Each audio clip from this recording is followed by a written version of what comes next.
Good afternoon. Am I audible? Yes, Purva, you are audible. Okay. Thank you. So, good afternoon and welcome to the second day of Confluence 2020, which is the first ever web lecture series that has been organized by the Department of English, Piyushkanti Mukherjee Mahavidyalaya, Shonapur, Alipurduar. Yesterday, we had two brilliant speakers with us, Ms. Roy Sarkar and Ms. Rakshit, who talked about two very important topics like Northeast and Naga writings and climate change and literature. And today we are back on our second day with two other speakers who are absolute experts in their own fields of research. So without much further ado, let us begin with today's session. The first speaker of the day is Dr. Nandini Maiti. Dr. Maiti, I welcome you to our web lecture series. Dr. Maiti is an assistant professor and HOD English, Akui Komulabala Women's College under the University of Bankura. Today, her topic of presentation is Crossing Human Boundaries, Transhumanism, Technoculture, and Comics. Now, just to introduce Dr. Maiti to our audience, Dr. Maiti shares her knowledge as assistant professor in the Department of English at Akui Komulabala Women's College, Bankura University, West Bengal. She has previously served as an assistant professor in English and technical communication at Camellia Institute of Technology and Management, Boichi, West Bengal. She has also rendered her service as guest faculty at Bijoy Narayan Mahavidyalaya and as visiting faculty at Bardwan University Distance Education Directorate, Bardwan, West Bengal. Having completed her master's from the University of Bardwan, West Bengal, she cleared UGC NET in the year 2011. She has recently been awarded her PhD degree in comics and graphic novels from the University of Bardwan, West Bengal. The title of her doctoral thesis is Comic Empires, a Study of Cultural Imperialism Through Popular Medium and its Impact on Youth Culture. She has authored papers which have been published in various peer-reviewed national journals. She has also presented papers in many esteemed institutions during seminars and conferences and has attended a workshop of Gyan at NIT Durgapur. So without much further ado, I welcome Dr. Maiti to share her lecture today with us. Welcome, Dr. Maiti. Over to you. Thank you so much, Purva, for introducing me with these kind words. Am I audible, Purva? Purva, am I audible? Yes, you're audible. You're audible. Okay. Okay. Thank you so much for introducing me with these kind words, and I'm really grateful to Piyushkanti Mukherjee Mahavidyalaya for providing me this platform to share my views regarding my topic. My topic is Crossing Human Boundaries, Transhumanism, Technoculture, and Comics. Now, before moving on to the discussion of how transhumanism, the concept of transhumanism, how it is relevant in the context of sequential art form or comics, let me first give a brief overview of what transhumanism is. And how transhumanism is different from other concepts which are quite, which are very popular today, such as post-humanism. So let me give a brief overview of all these concepts before moving on to comics. Now, transhumanism. What is transhumanism? Transhumanism is a specific movement to describe a particular way of thinking about the human relationship with technology.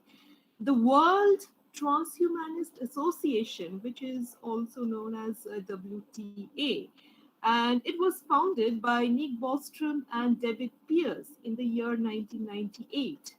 And they defined transhumanism as, I quote, the intellectual and cultural movement that affirms the possibility and desirability of improving the human condition. Excuse me, Dr. Maiti. Sorry to interrupt. Can you be a bit louder? A bit louder. Okay. Yeah, you're clear. It's not breaking. Your voice is not breaking, but you just need to be a bit louder. Okay. Okay. Okay. Okay. Is Sorry it for the. is it audible now? It Is it is. on? It is. It is. Yes. It is. Okay. Sorry for the interruption. Okay. It's okay. Okay. Um, okay. So as I was saying, the World Transhumanist Association, which was founded by Nick Bostrom and David Pierce in the year 1998, they defined transhumanism as, I quote, the intellectual and cultural movement that affirms the possibility and desirability of improving the human condition through applied reason, especially by developing and making widely available technologies to eliminate aging and to greatly enhance human intellectual, physical, and physiological capacities. So, this was the definition that was provided by this two people, by Bostrom and Pierce. And they thought, they are of the opinion that transhumanism is basically how technology is becoming a part and parcel of our everyday lives, and how technology is helping us to overcome the human limitations, the fundamental human limitations. And it is enhancing not only the bodily capacities, but also intellectual as well as other capacities of human beings. Basically, it is the incorporation of technology to overcome all human limitations. And they also said that transhumanism is the study of ramifications, promises, and potential dangers of technology that will enable us to overcome the fundamental human limitations, as I have already said, and the related study of ethical matters in developing and using such technology.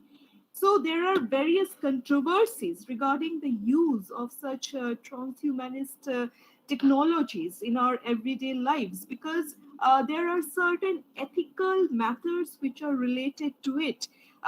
Ethical, theological, I'll discuss those things later.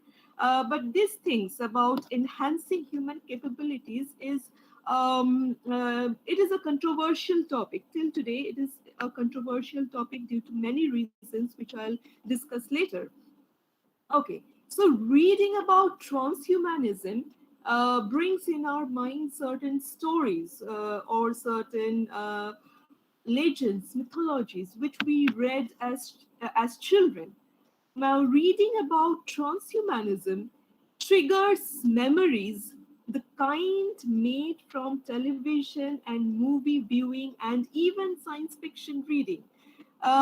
We are very much aware of the novel that was written by Mary Shelley, and the name is Frankenstein. In that novel, we see a scientist who reconstitutes life from body parts of the dead, and her novel can be considered as the foundation of science fiction literature.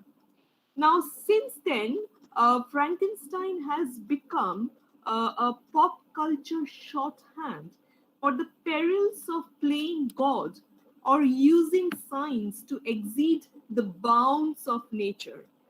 So yes, Frankenstein is one of the very popular example where we see that by the use of science, how the scientist is trying to replace God by creating a new life from the body parts of a dead person.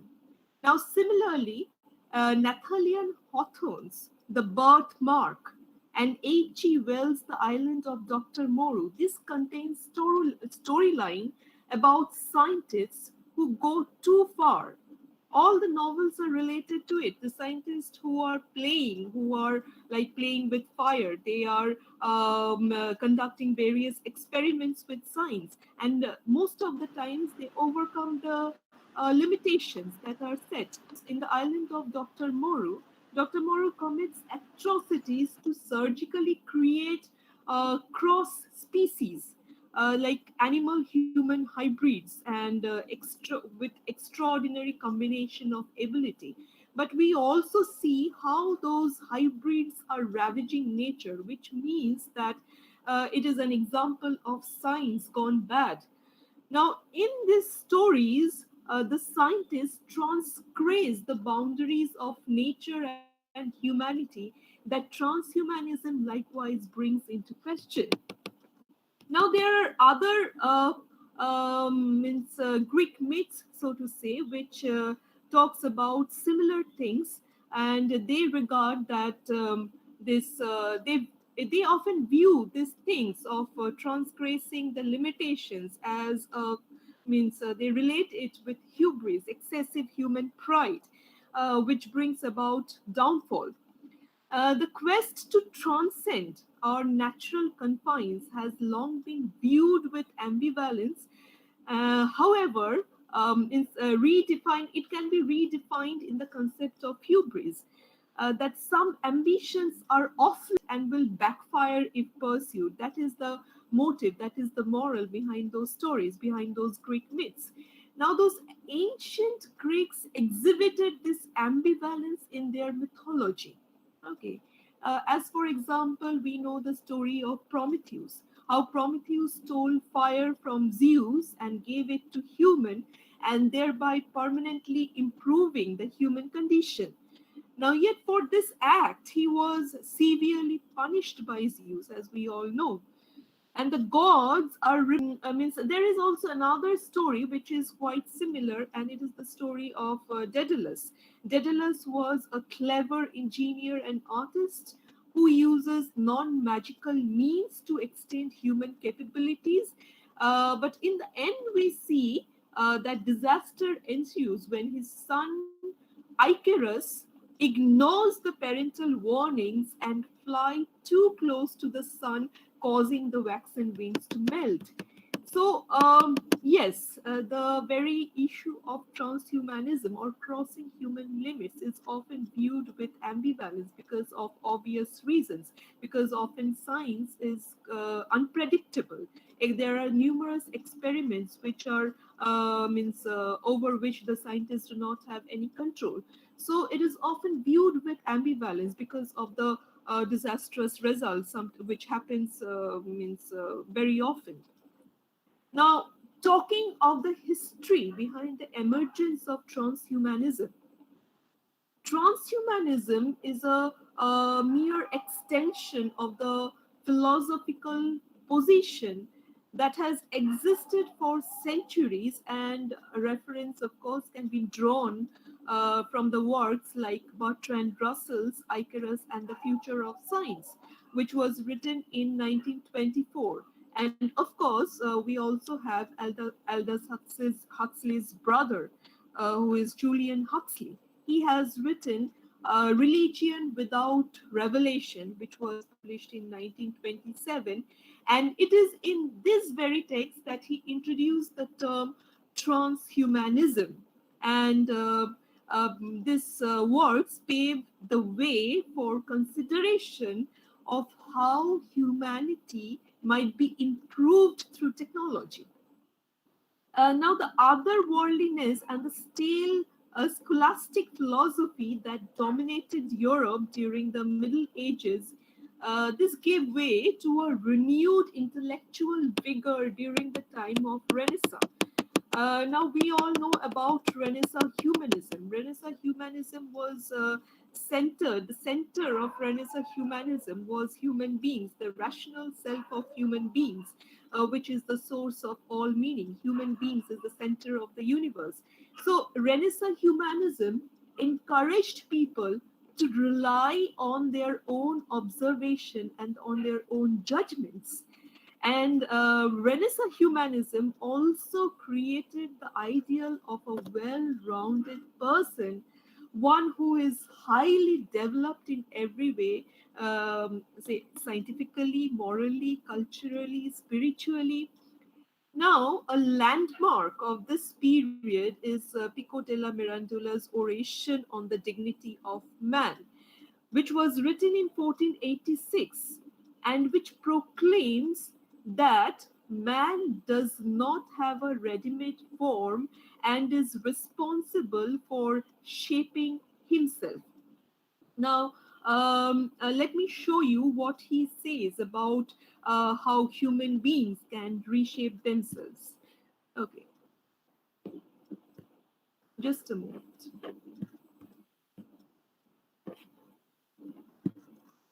Okay, here you can see that Pico della Mirandola, in the oration on the dignity of man, he says, "We have made you a creature neither of heaven nor of earth, neither mortal nor immortal, in order that you may, as the free and proud shaper of your own being, fashion yourself in the form you may prefer.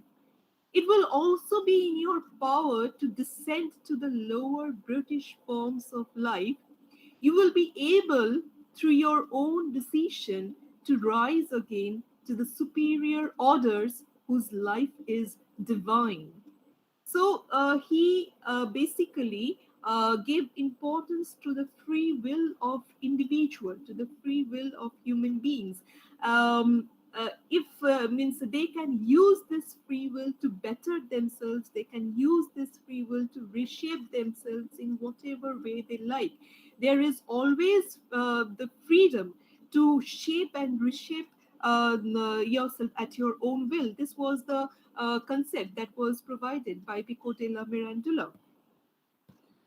Now, we all know about Friedrich Nietzsche. Friedrich Nietzsche's famous doctrine is the Übermensch, in which he gave the concept of overman or beyond man.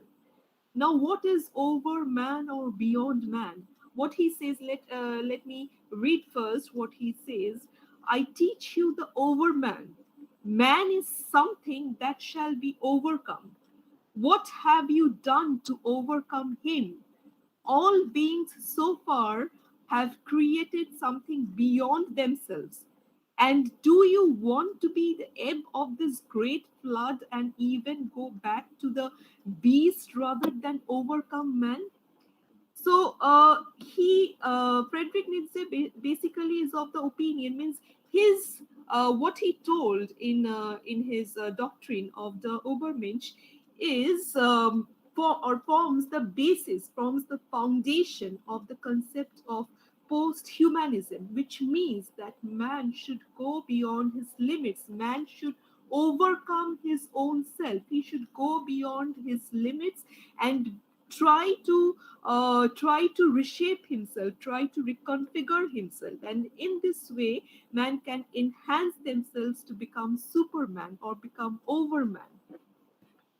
um, so as I was saying, and this concept was given in Thus Spoke Zarathustra, in which he is saying about the belief that was popular then, which means that God is dead, and Zarathustra is of the opinion that the death of the god can be replaced by Ubermensch or Overman, which can from which a new meaning or from which new things will generate, which can fulfill the gap, which can fulfill the void that has been created by the death of God. So basically, man can be Superman. Man can go beyond his own self and be something better than himself. So this was the concept that was given by Friedrich Nietzsche. And yes, as I was saying, that what Nietzsche had in mind, however, was not technological transformation, because technological transformation was not there in those times. but a kind of soaring personal growth and cultural refinement in exceptional individuals. Now, transhumanism has its roots in the Enlightenment philosophy, its emphasis on human liberties, and its concern for the welfare of all human beings. Now, at this point, I would like to clarify a few points, the difference basically between transhumanism and posthumanism. Transhumanism has its roots, as I have said, in the Enlightenment philosophy, and which of course gives importance, which of course stress on the rational self of a man, enhancing the rational, logical capabilities of man. So, transhumanism or transhumanist philosophers believe that by incorporating technology, or technology can help man to enhance those qualities which are already there in human beings. So, this transhumanism, yes, it has its roots in Enlightenment philosophy, and we can say that it is the next step of Darwinian evolutionary theory, which means enhancing the capabilities of human being and going to the next step of the evolutionary theory. But posthumanism, which basically grew out of the post-structuralism and postmodernism, posthumanism doesn't have its, or it criticizes, it subverts the Enlightenment philosophy and thinks that human beings are not the center of human universe. Human being is not the center or the source of all meaning. It deconstructs what it means to be human. Human beings are like anything else. Like anything else, like non-living things, like the technologies which are developing among us, like the animals. So human beings are not different from that. Human beings should not be given extra means importance, and it should not be considered as the center, as the source of all meaning, which means it rejects the anthropocentric view which was there during the times of enlightenment. And yes, posthumanism, it is what you say means it is a bit there is a bit incredulity. It shows incredulity towards the grand narrative of Enlightenment philosophy. So here lies the basic difference between transhumanism and posthumanism. Though both the terms overlap sometimes, but the basic difference between the two is this: one comes from the Enlightenment philosophy, and it regards human being as the center, or human beings can better themselves in the path of evolutionary theory, and the other deconstructs the concept of what it means to be human, what was given during the time of enlightenment. Okay, now coming back to the discussion of the history of transhumanism, in the post war era, many optimistic futurists who had become suspicious of the collective social change found a new home for their hope in the scientific and technological progress, because they saw this kind of technological advancements such as space travel, medicines, computers, which seem to offer a completely new path to a better world, to a better future. Now, science then had begun to catch up with several speculations. Now, transhumanist themes during this period were greatly discussed and analyzed in the science fiction literature. And the word transhumanism, as I have already said, that it was first used by Aldous Huxley's brother Julian Huxley, who was a distinguished biologist and who was also the first Director General of UNESCO and the founder of World Wildlife Fund. Now, in his work, which is in his work New Bottles for New Wine, which was written in 1957, He also writes about progress. He also writes about technological advancement, which is directly related to the advancement of human beings. And he gives importance not on the development of a single human being, but on the humanity as a whole. Now, let me show you what he has to say about transhumanism, or what he has to say about the progress of human beings.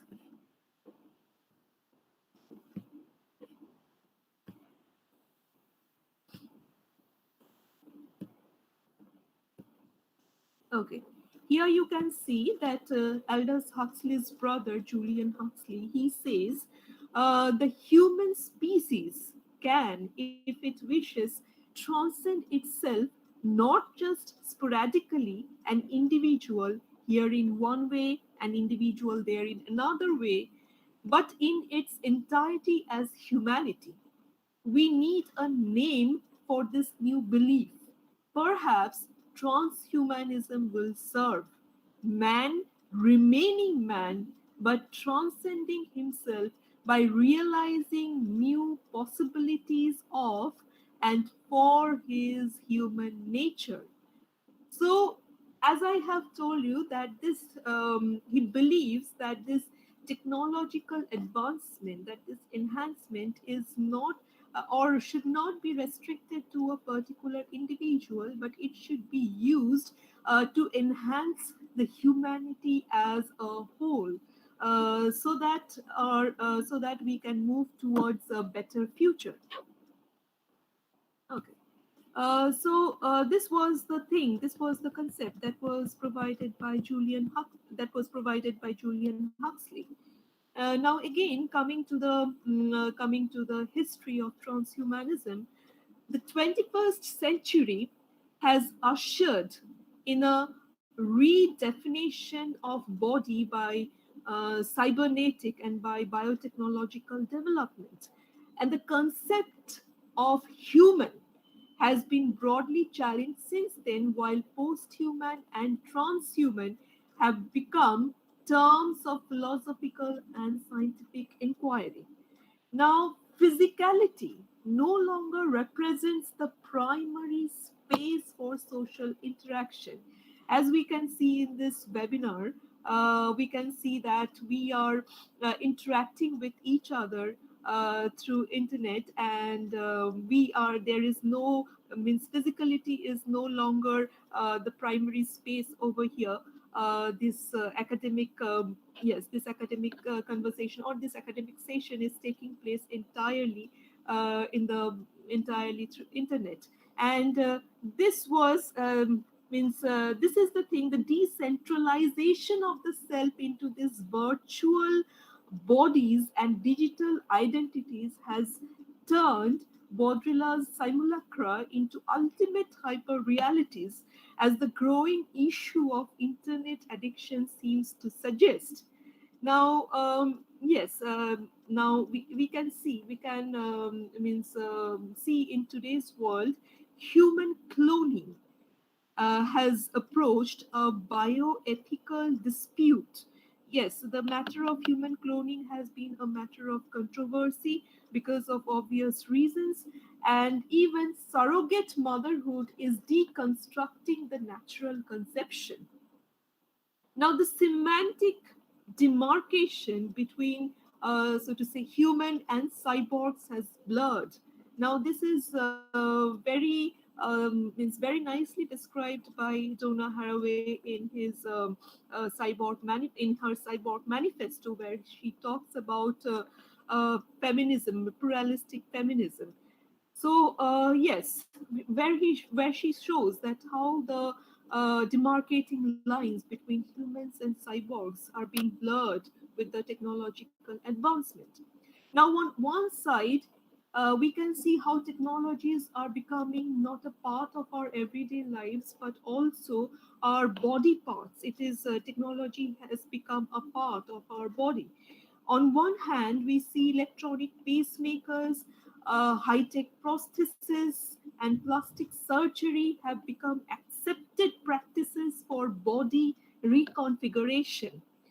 Now, the question is, are these scenarios which characterize some hyper technological macro or micro societies of planet Earth, inducing a paradigm shift into the ontological and epistemological perception of the human body. So this is a question. This is a question which, yes, it is a matter. Means many people are of the doubt. Or there is another question. If so, will gender, race, age, and class, among others, represent significant categories of reformulation? Now, this is a matter of question. We are progressing towards a world where the concept of gender, race, and class needs to be redefined in a new way, because we see that different kinds of body configurations are taking place because of technological advancement. So yes, these concepts of race, gender, these are becoming blur, and in the future world, these very terms will either become obsolete or will need a new definition, because the demarcating lines between the technology, between science and the physicalities of human being are becoming blurred day by day with the advancement of technology. Now, so it is evident that the movement of transhumanism problematizes the current understanding of the human, not necessarily through its past and present legacies, but through the possibilities inscribed within its possible biological and technological evolutions. Now, human enhancement is a very crucial notion to the transhumanist reflection, of course, and the main keys to access such a goal are identified in science and technology in all their variables as existing, emerging, and the speculative frames. As, for example, from regenerative medicines to nanotechnology, radical life extension, mind uploading, and cryonics, and among other fields.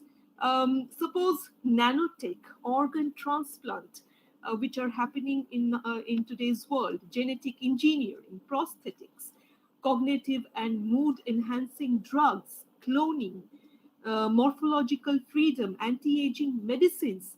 These are all samples of how technology is helping us to overcome our biological limitations. Now, this strain of what we call as transhumanism or posthumanism or whatever it is, human enhancement, so to say, is very much evident in the realm of sequential art forms, means comics and graphic novels. Now, many publishers use this human enhancement. They have different terminologies. As for example, the universe of Wildstone Comics means in the universe of Wildstone Comics, superheroes are designated by the terms of post-human. In DC Comics, they normally use the term metahuman, while the Marvel Comics uses the designation of superhuman. So these concepts basically overlap with one another. So the transhumanism of the golden age of comics are divided into four ages. These are golden age, silver age, bronze age, and modern or dark age. But I'm not going into details into those ages because I have limited time and I need to finish my discussion. The transhumanism of the golden age focused on the creation of perfect bodies. Now, what is the meaning of this perfect body? We can see that during the golden age, we can see means comics heroes such as Superhuman, such as we can see Phantom, Flash Gordon.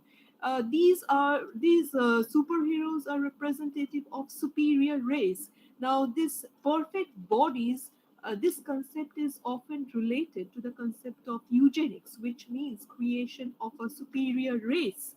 Now, in the golden age, comics industry generally focused on this perfect bodies, and behind that was concept of eugenics, means how it is important to create a better race for the future world. Now, as the Silver Age reinvigorated the Superman, transhumanism also became reinvigorated by the cosmic body.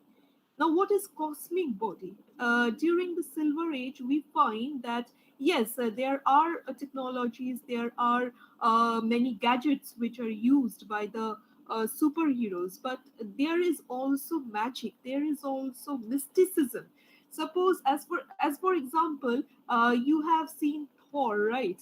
And Asgard is not only a place where there is which is technologically very much advanced, but to some extent it also incorporates means magical powers. It also incorporates some mysticism. So in the Silver Age, this aspect of transhumanism was not only about technology, but was also about this magic and mysticism.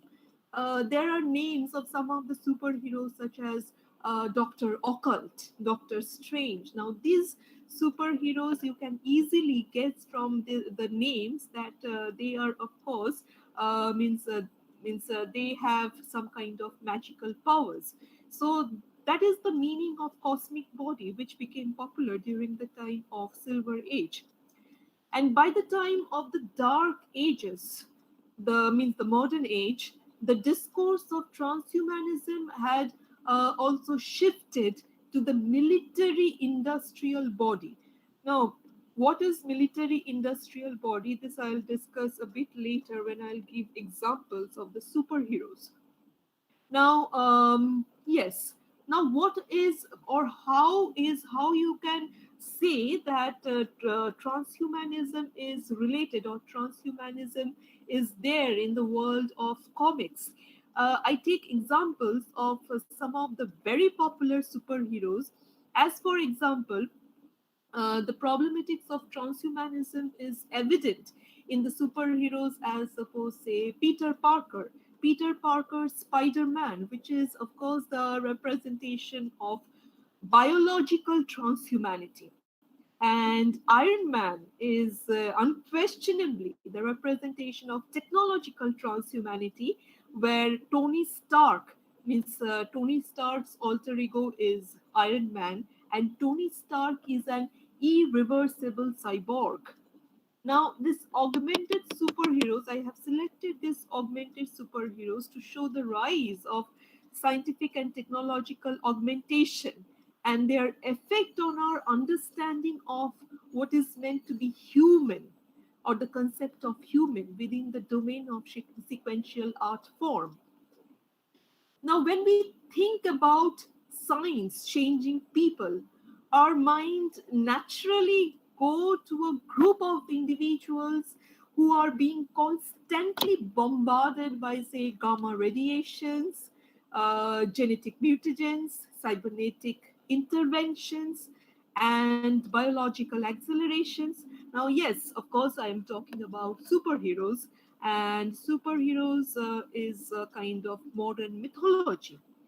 Now, as for example, some of the Marvel superheroes, say the Hulk, Captain America, Iron Man, Spider Man, these are great examples of the different ways different people understand or even sometimes misunderstand enhancement.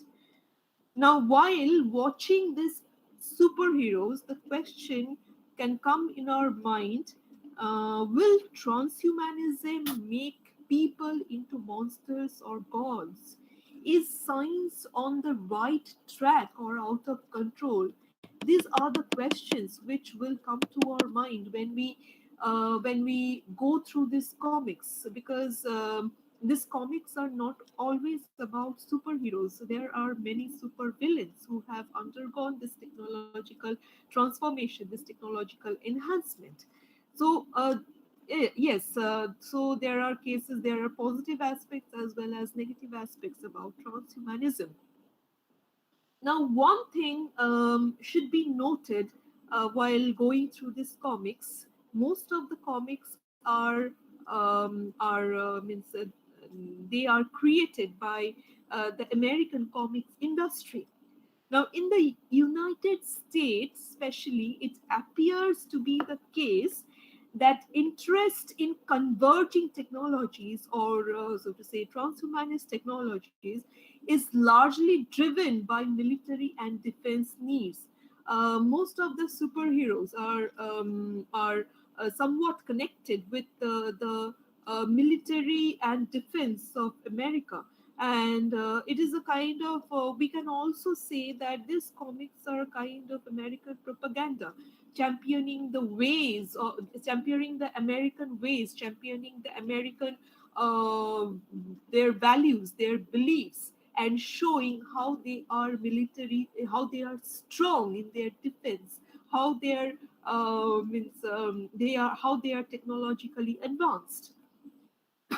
Sorry.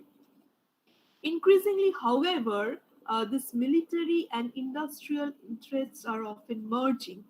The question can come to our mind that whether this transhumanism or posthumanism is a capitalist pursuit. This question can obviously come to our mind. Now, this trend of this merging of military and industrial interest is seen, especially in the dark age of comics, as as we can see in the case of most of the superheroes. Now, coming to the first superhero under discussion, and yes, okay. If you see, the first superhero under discussion is Hulk. One thing I should tell that I have not arranged, or I have not means chronologically arranged the superheroes according to the ages. I have just picked up some superheroes through which I wanted to show how transhumanism works. Now, Hulk is a fictional superhero appearing in the publication by the American publisher Marvel Comics. Now, following this, how was Hulk created? Following his accidental exposure to gamma rays while he was saving the life of Nick Jones during the detonation of an experimental bomb, the alter ego of Bruce Banner is Hulk. Means Bruce Banner is kind of Dr. Jekyll and Hulk is Mr. Hyde. Now, Bruce Banner is physically transformed into Hulk, and his transformation occurs now and then when he is subjected to excessive emotional stress. Um, Yes. Now, Hulk is a man. The man is, of course, Bruce Banner, as I have told you, who becomes enhanced by a massive blast of gamma radiation. He is the example of how science has gone bad, science has gone out of hand. But his enhancement is beyond his control. Now, rage is a state which we associate with the loss of control, which brings out the monstrous Hyde to the Banner's human Jekyll. Okay, so the Hulk is what we think about when we worry that human enhancement will result in unpredictable and overwhelming changes in a person. So, Bruce Banner transforming into Hulk is the representation of how unpredictable scientific experiments can be, or how it can change a person into a monster. Though with time in the later series, we see that Hulk has gone some kind of, or he is being able to control his rage. Still, initially when he was created, he was basically a monster. He was not being able to control his rage, and yes, he caused disaster. So he is basically a representation of what happens when science goes out of control.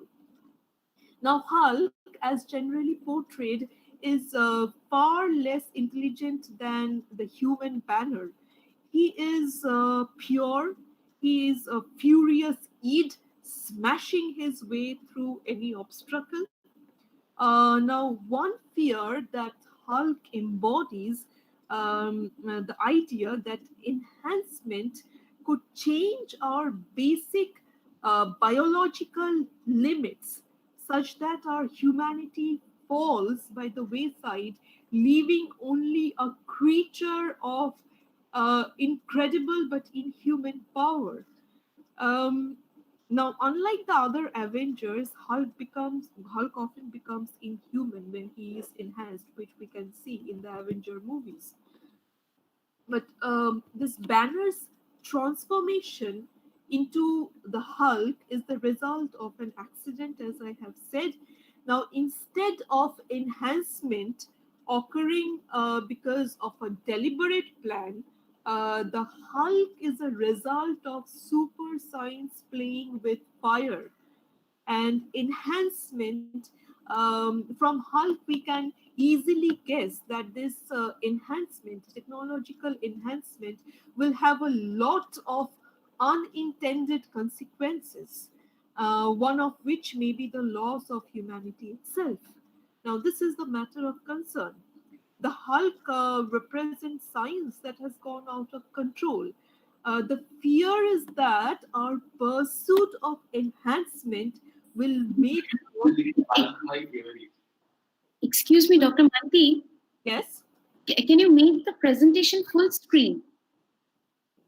Okay. Ah, Okay. thank you. Just. Continue. Please continue. Okay.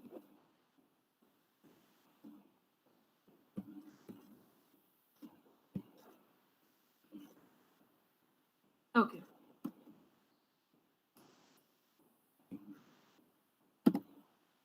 Okay, I'll just come back to the presentation a little later. Okay. First, let me discuss the things about Hulk. Then I'll come back to presentation a little later. So, as I was saying, that yes, the fear is that this our pursuit of enhancement will make monsters of us, whether we like it or not. Okay, so Hulk is basically, yes, the negative side of human enhancement, the negative side of transhumanism, so to call. Okay, then moving on to the next superhero, I'm coming back to the presentation. Um, Yes, the next superhero is Batman. Batman, yes, he is a fictional superhero appearing in American comic books, which was published by DC Comics. And he has at his disposal more advanced means technologies, an arsenal of custom devices, an entire surveillance network, and he has a corporation that can build or that can build things or whenever and wherever he needs. So Batman can be called as a proponent of a military and monopolistic technocracy. So coming to Batman,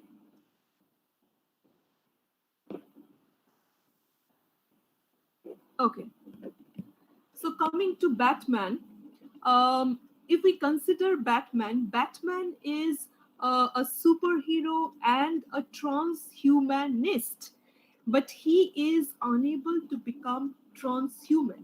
So, what is the difference between a transhumanist and a transhuman? Transhuman is one who has gone some kind of genetic mutation, some kind of biological reconfiguration. Basically, they are hybrids of various sorts.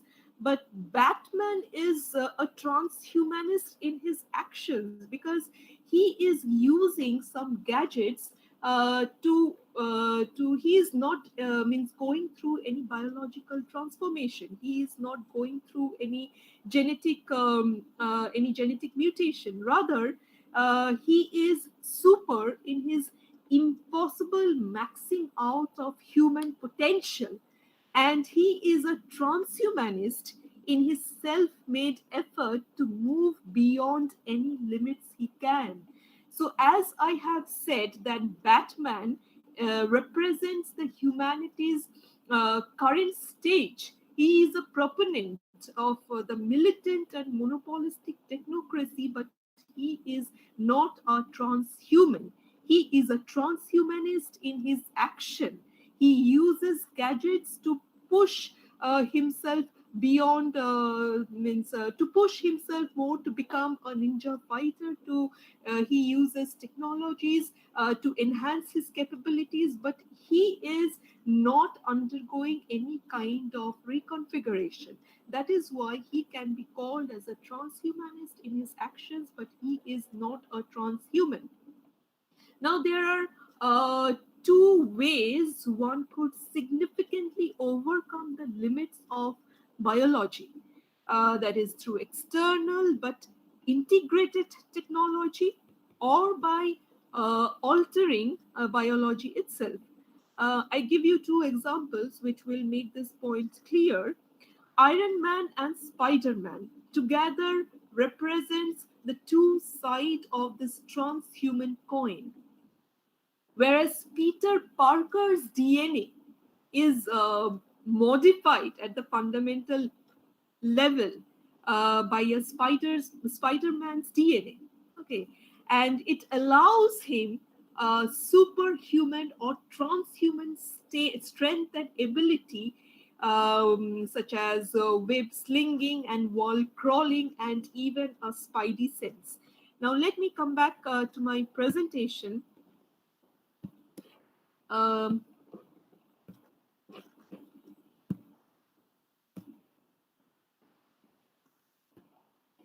okay, you can see over here Spider Man. Spider Man is a fictional superhero created by writer, editor Stanley and writer artist Steve Ditko. Now, the story about how he originated, his origin story has him acquiring spider related abilities, as we have seen in movies, after a bite from a radioactive spider.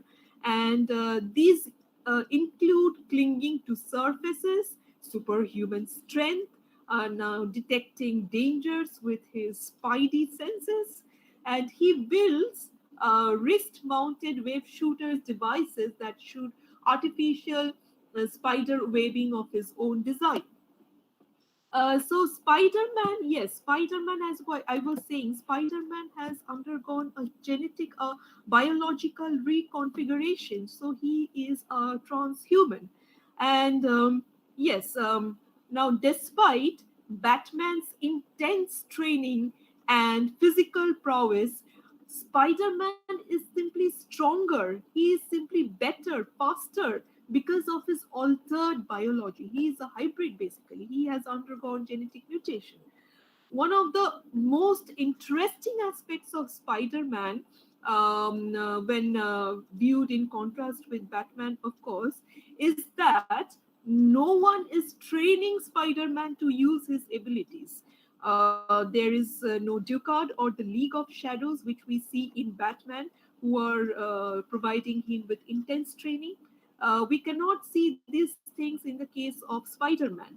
And Spider-Man is not a ninja. He does not possess a multi-billion-dollar corporation to give him weapons, technology, and though he is intelligent, of course, Parker has nowhere near the intellect and willpower of Bruce Wayne, who is Batman. Now, Spider Man is super because of his hybrid and transhuman biology with a human heart. Now, in this case, when we talk about, I want to means focus on one thing, which we should all note, that Batman, or so to say Iron Man, these superhuman are they possess a multi-billion dollar, or they possess multi-billion dollar industry. They are incredibly rich, and yes, maybe that is why the question comes to our mind, whether this technological advancement or this enhancement, these technologies will be restricted in the hands of this multi-billion dollar means these billionaires, these tycoons, whether it will create a rift in the society between the haves and the have-nots. So that is a question which generally comes up with the very aspect of transhumanism. Okay, again, coming back to Spider-Man, um, if uh, Peter Parker or Spider-Man, he is a representative, as I have said, he is a representative of biological transhumanity. Iron Man is represents the cyborg. Iron Man is unquestionably the representation of technological transhumanity. Now, again, coming back to the presentation,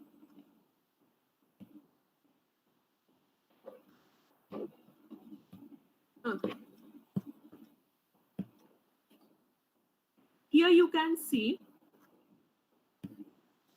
okay, here you can see Iron Man with his gadgets. Iron Man is a fictional superhero who appeared in American comic books again and published by Marvel Comics. He is a wealthy American business magnate, playboy, and ingenious scientist. And Tony Stark, who is means Tony Stark's alter ego, is Iron Man. Tony Stark suffers a severe chest injury when he was kidnapped. And when his captors forced him to build a weapon of mass destruction, he instead creates a very mechanized, what to say, a very mechanized suit, an armor to save his life and escape his captivity. Of course, it somewhat reminds us of the mythical artificer Daedalus. And later, Tony Stark develops his own suit, adding weapons and other technological devices that he designed in his company, that is the Stark Industries. So, again, as I was discussing, somewhat earlier, as I was telling, that yes, the question comes in our mind whether this facilities, whether this means the advancement, the technological enhancement will be restricted in the hands of this tycoons who are incredibly rich and who are means we can say that the this kind of technological advancement will be restricted within the capitalist society, and it will again create a rift between the haves and the have-nots. It will create a so-called rift in the society as a whole.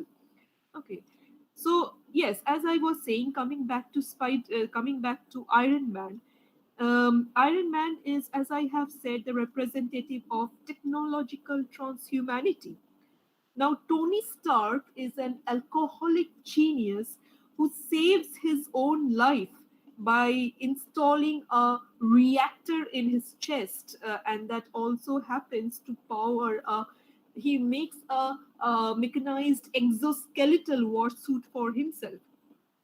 Now, he represents external enhancement through prosthetics and through computer augmentation. And without the suit, Stark is a very flawed human being. So, whereas Hulk shows the negative side of transhumanism, we can say that Iron Man is the positive side of transhumanism because whereas Tony Stark is a very flawed human being, he is a playboy, he means he's an alcoholic, but when he invents his suit somewhat prevents him or somewhat helps him to cross or to overcome his human weaknesses. Now, he is, though he invents his suit, he is also utterly dependent upon the arc reactor that powers him to keep him alive. And the other fear, there is a fear which is related to how a robot reflects science as a pursuit of wealthy individuals only. the point which I was discussing, that it it can create a rift in the society. He builds one really amazing suit for himself, a sovereign entity by virtue of his riches and by virtue of his knowledge.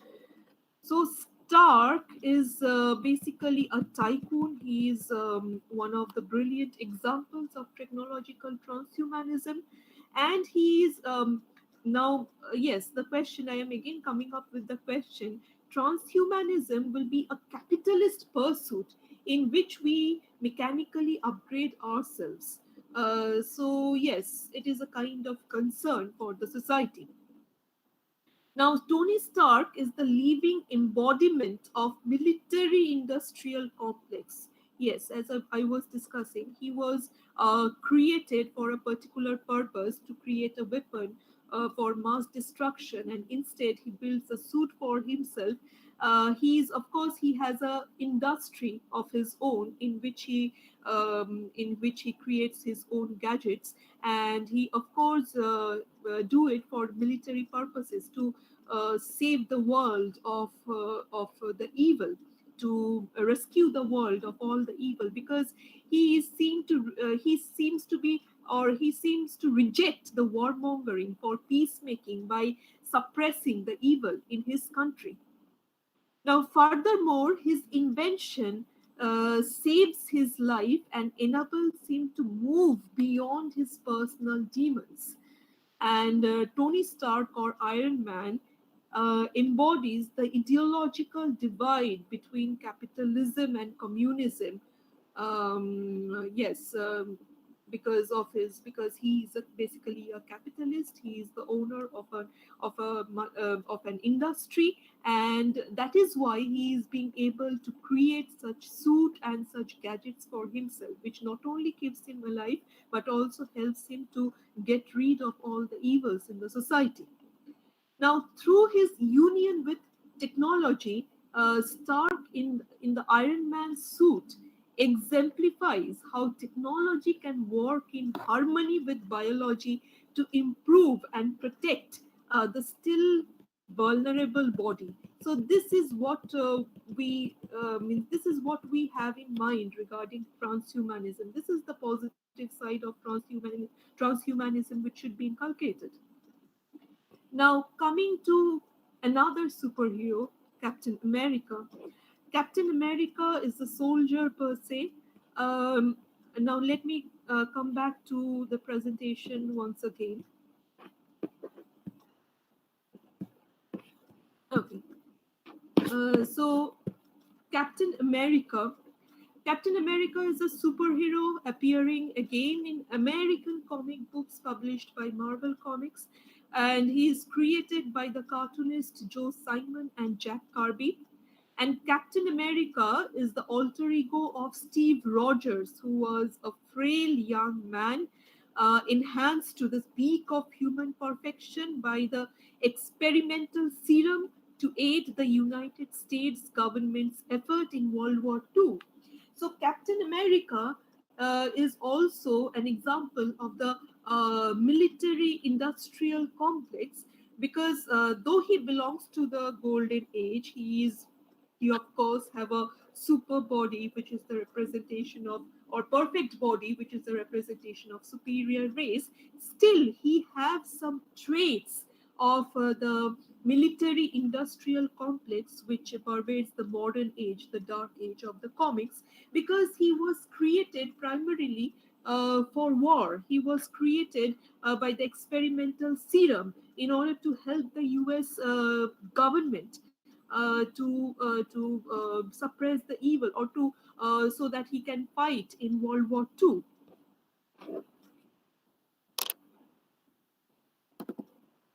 Okay. Uh, So, as I was saying, that Captain America is the soldier per se, and Captain America, taken purely as an example of human enhancement, he is the representation of ideal what a superhero should be. He's the perfect example of human enhancement.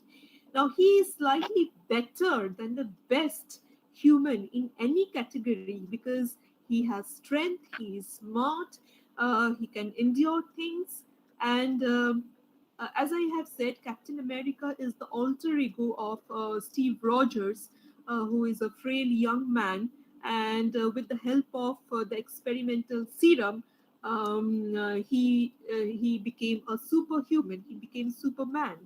And Captain America takes his sworn duty to protect the Constitution, the US Constitution, of course, against any foreign or even domestic enemies.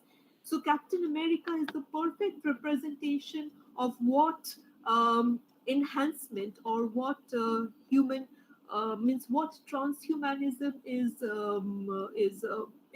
He is the representation of, he is the perfect example of transhuman. Okay. So Captain America is a hyper nationalist soldier, and furthermore, he is the product of military experiment. That is why the military industrial complex, and by nature and design, he is a warrior and sees violence as the only solution. So this is a matter of concern because most of these superheroes sees violence as the only solution to any problem. Now, this Captain America represents the view that scientific progress is something that happens behind the closed doors and is secret. So, this is also very much evident. You have seen Spider Man movies, you have seen the case of Green Goblin or Dr. Octopus, where they conduct some weird scientific experiments behind the closed doors in order to enhance themselves, and they become super villains. So most of these scientific experiments are conducted behind the closed doors. And yes, and though the citizens are benefited from it, the benefits are used to keep citizens safe, but the citizens themselves do not have access to these experiments, to these scientific experiments, to this. They cannot have access to this technological, to the improved gadgets, or so to say, the enhanced technologies. They cannot use it for themselves. They are just used by this superman that are created behind the closed doors, and they are used to protect those citizens, but the citizens cannot have access to those superhuman strength. And yes, from this it is very much clear that yes, it has already created a rift in the society, because the normal citizens like us cannot have access to these improved scientific experiments. Now, Captain America represents what enhancement could really be and what it might look like instead of instead of the caricature of enhancement portrayed by some of the other superheroes. So he isn't American only, so much as he's a defender of our dearest values such as liberty, truth, and justice. So he is the representation of perfect human being. Now, Captain America represents what transhumanism might really look like: stronger, healthier, and slow aging human beings who have absolutely no biological flaws. Now, the fear is that there is a matter of, there is a fear. The fear is that enhancement will be used to generate jingoistic military zealots at the bidding of the states, because most of these superheroes, as I have said, most of these superheroes consider violence as a solution to any kind of problem. Now, the hope, there remains a hope. The hope is that the enhancement will improve human health and quality of life in future. Now, the thing you have noticed while I was showing the presentation, you have noticed that about the superheroes, that almost all of them seems to be championing the American ways of life, American justice, and American freedom. which is, of course, these comics books are can be considered as a propaganda of American way of life and how they are showing their strength, their technological advancement through these comics. Now, there are some critics who are means who are who consider transhumanism as something bad, such as Francis Fukuyama. He is a bio.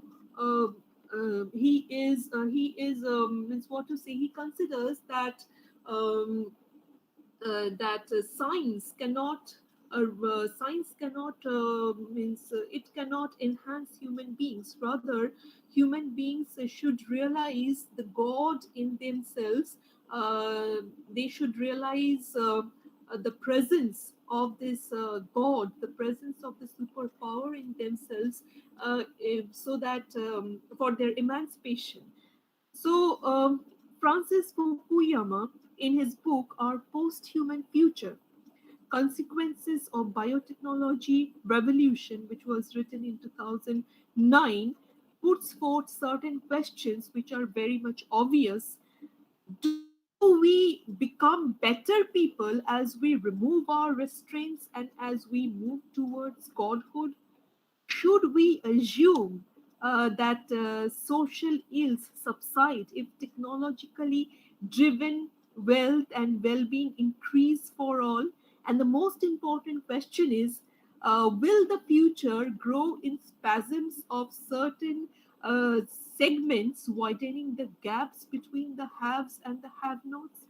So these are the questions which are put forth by the critics such as Francis Fukuyama, and these are obvious questions for all of us because yes, science has positive side as well as negative sides, as I have shown through some of the superheroes. It does not only give rise to superheroes but some of the super villains, as I have said. In Spider-Man we have this Dr. Octopus, and we have Green Goblin, who are the means who are super villains, who are representations of science gone out of control.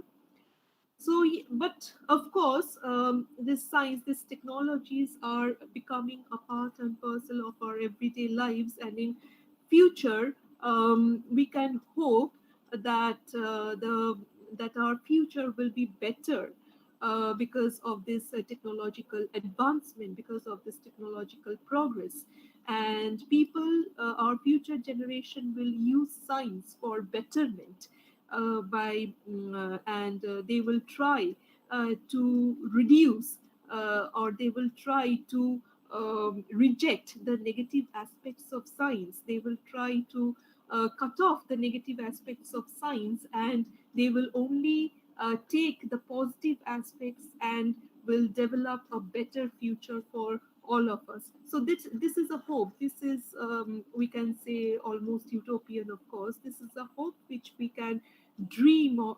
This is a dream of future, so to say. Now, yes, now I'll give you some of the reference from which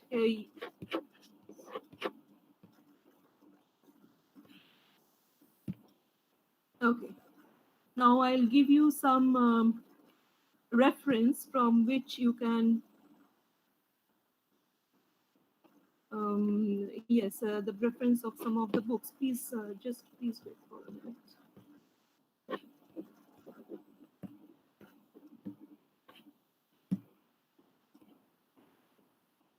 Okay.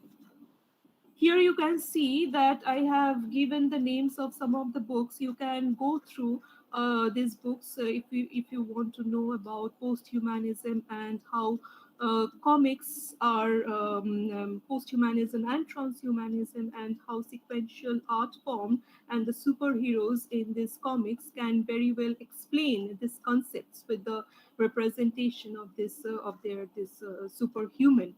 Okay. So that's all for today. Thank you.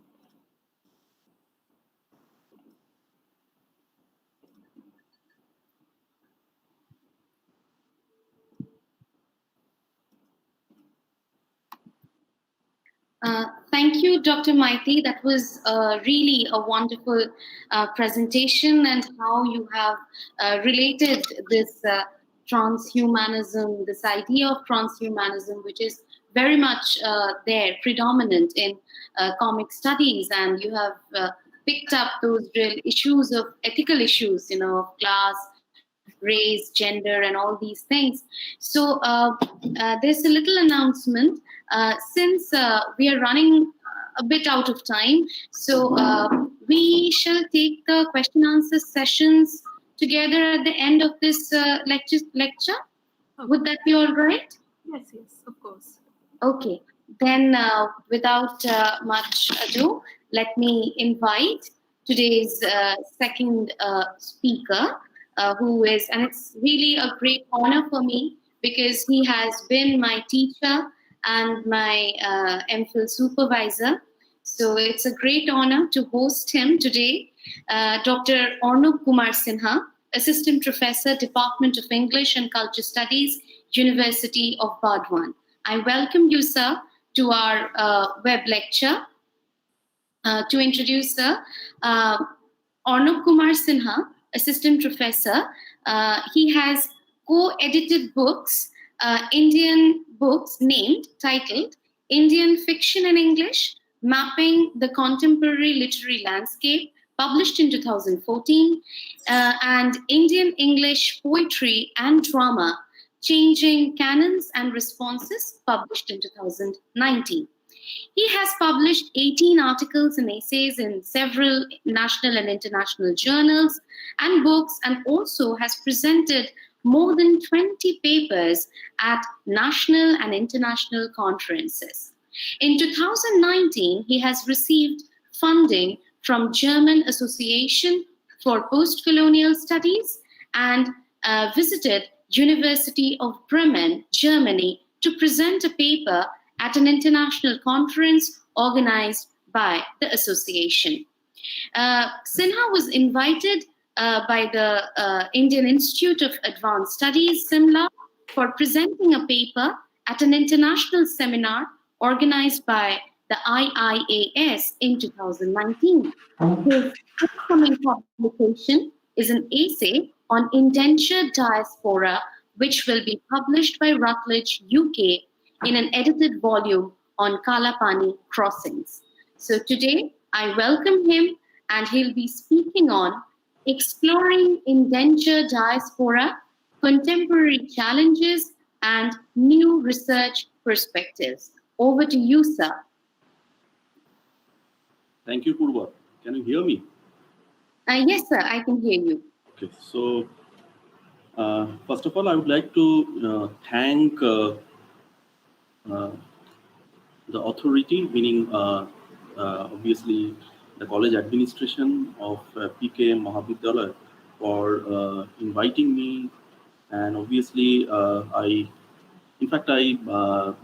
should thank Purva because when she called me almost 4 or 5 days ago to deliver this lecture, I readily accepted because she said that I must say something on my current research interest, and this particular area on which I have been working for more than a couple of years is quite interesting to me, and I would like to share my ideas with you on this particular area on which I have been working for, as I said, for more than 2 years. Now, as you can very well see, that the title of my presentation, it actually has three very important aspects. One is obviously exploring indentured diaspora. That is I believe a very important aspect, and associated with this particular act of exploration, as I have mentioned in the title of my lecture, uh, there are rather many challenges, because this exploration, which I believe, began almost 2 decades earlier, is still going on, and researchers working on this particular field, they have been seriously, in a sense, engaged in this particular endeavor to bring out different kind of knowledge related to particular field, that is indentured diaspora. And there are various challenges which are there, which in fact these researchers working in this particular field, they experience, and I would like to also point out, if you see the title, uh, there are obviously certain very important new research perspectives, which I think would help people working in this area to understand deeply the problems associated with this particular field, because this field, let me tell you, the field of indentured diaspora and the literature or the writings associated with this particular field is based on a lot of tentative assumptions. In fact, now here I would like to begin. In fact, uh, for the sake of clarity, and for the sake of making you understand certain very important issues related to the challenges that I said, the challenges that are there in exploring this particular kind of diaspora, I would stick to two very important texts.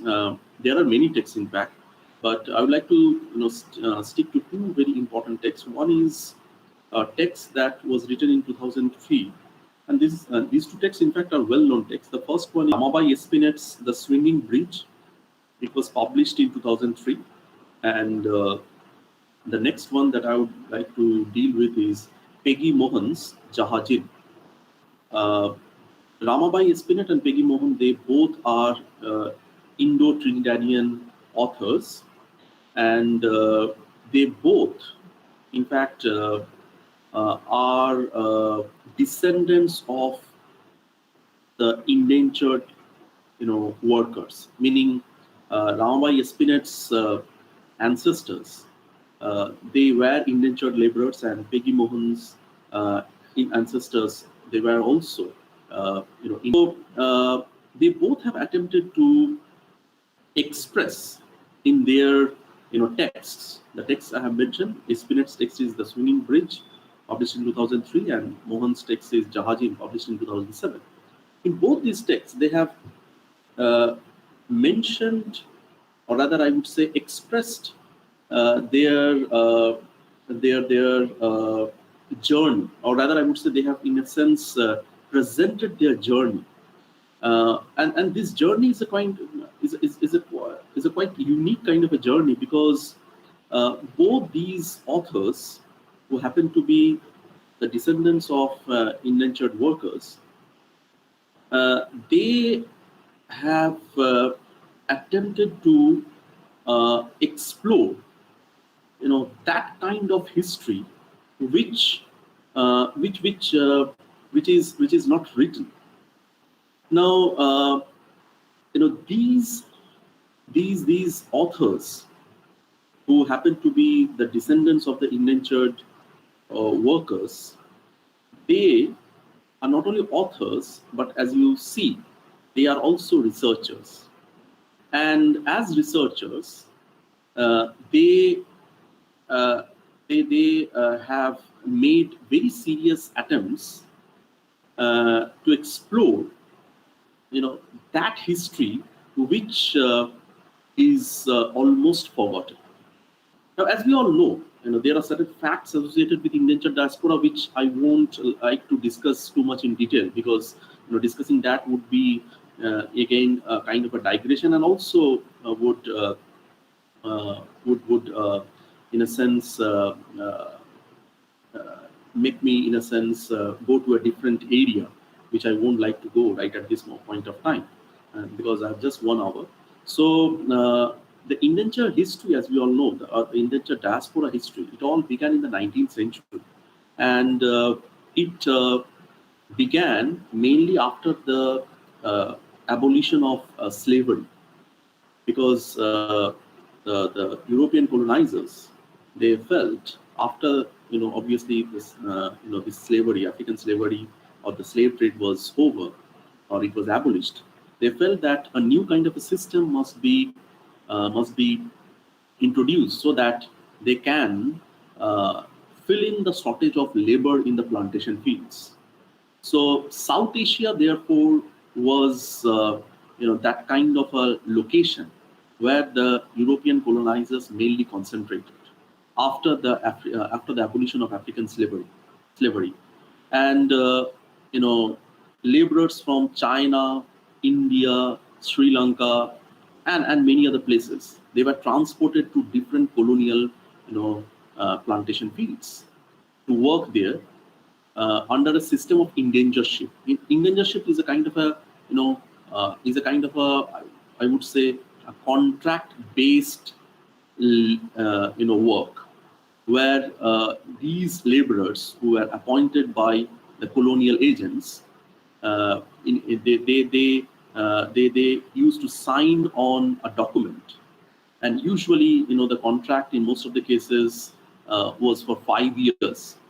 If the work was satisfactory, then often the contract was extended from 5 to 10, and in some cases 15.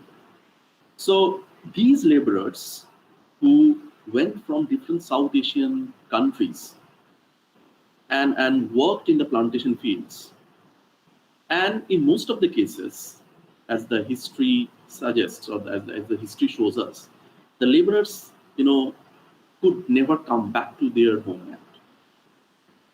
And and when they worked in these plantation fields, in most of the cases, we see that they were brutally harassed, they were oppressed, and there were several instances of gender discrimination, and also several instances of how the colonial agents, or the uh, people, or the colonial overseers, in fact, responsible for looking over the jobs of these plantation workers.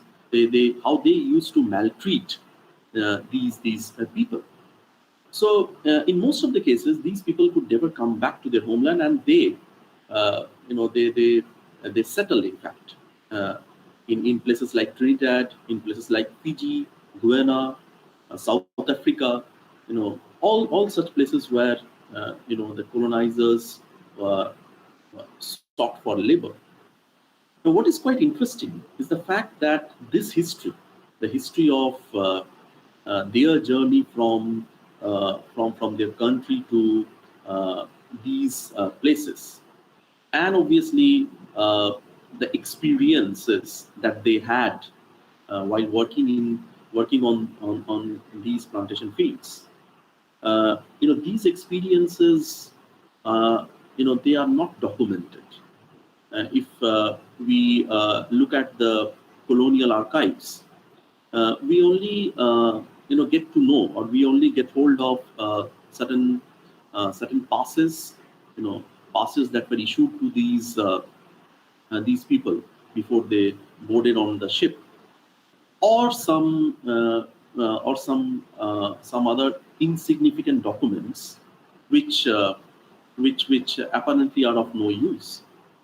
So, as I said, that the descendants of these, these indentured workers, they, uh, you know, they actually uh, started working working on this particular field, because in most of the cases, as we see, fourth generation or fifth generation people, great grandmother, great grandfather, great grandfather, in most of the cases, these people, these authors, their ancestors who had worked on the plantation fields are seriously trying to archive whatever sort of knowledge they get from different sources.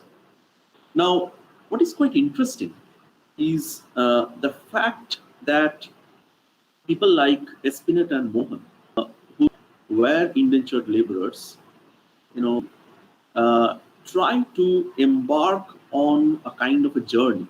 And this journey is a kind of a journey where they try to retrieve the buried past, the past that has been forgotten, the past that is in a sense, uh, in a sense, in a state of amnesia. They are trying to, bring out that particular past by digging different facts and information. And what is quite interesting is the fact that these authors, they whatever kind of document that they have, they try to get hold of that those documents, and they try to create a sense of history. And that's why these kinds of writing are usually known as factions. Factions, why? Because people like Espinet and Mohan, who are researching on their past, they don't have access to historical knowledge. They only have access to what you can say partial historical knowledge. So in most of the cases, what they usually do, or researchers usually do, is to create a sense of history. When I'm using this particular phrase, creating a sense of history, this is also quite interesting because if you go through a very important book which has been written by Ranjan Ghosh. Ranjan Ghosh is a very well-known critic, and Professor Ranjan Ghosh has written a book titled "A Lover's Quarrel with the Past: Romance, Representation, Reading." This was published in 2012. Now, in this book, Ranjan Ghosh obviously refers to a number of historians. And referring to a number of historians, Ranjan Ghosh actually asserts that a historian basically is somebody who represents, reenacts, revives, retrieves, and reflects. And in this particular book, Ranjan Ghosh believes that any historian searching on any particular historical past always tries to create a sense of history, because no history in a sense is well documented. Any kind of historical past on which a particular historian is working and which is a subject of research always is in a sense fragmented. So what is basically the job of a historian? The job of a historian is to collect bits and pieces of information and to create a sense of history. And therefore the phrase "a sense of history," this phrase has been used by Ghosh in order to point out the fact that any kind of historical research, because Espinet and Mohan, what they are basically doing is a kind of historical research. So any kind of historical research is a kind of an attempt to recreate a sense of what it was like living in the past and what people were like in the past. So these texts, Swinging Bridge, Jahajin, and many other texts. In fact, in this context, I would like to also refer to two other texts like Bridge Bilal. Bridge Bilal is another very important historian, Indo-Fiji historian, in fact. Bridge Bilal's ancestral fields in Fiji. And there is an interesting text written by Lal. The title of that is On the Other Side of Midnight, a Fijian Journey. It was published in 2005. And there is another very important text which focuses on the same, history of the the indentured laborers working in Fiji. And the author obviously is Gautra Bahadur. Gautra Bahadur's Coolie Woman, The Odyssey of Indentureship. This was published in 2013. So these are all very serious attempts to, and in all these research, as I said, in all these researches, there is very, very active desire to make a sense of history.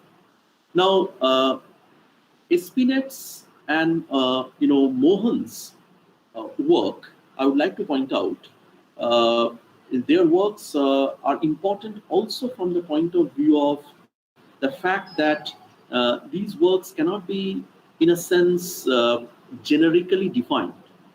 These works are neither fictions, not neither complete fictions nor complete historical texts.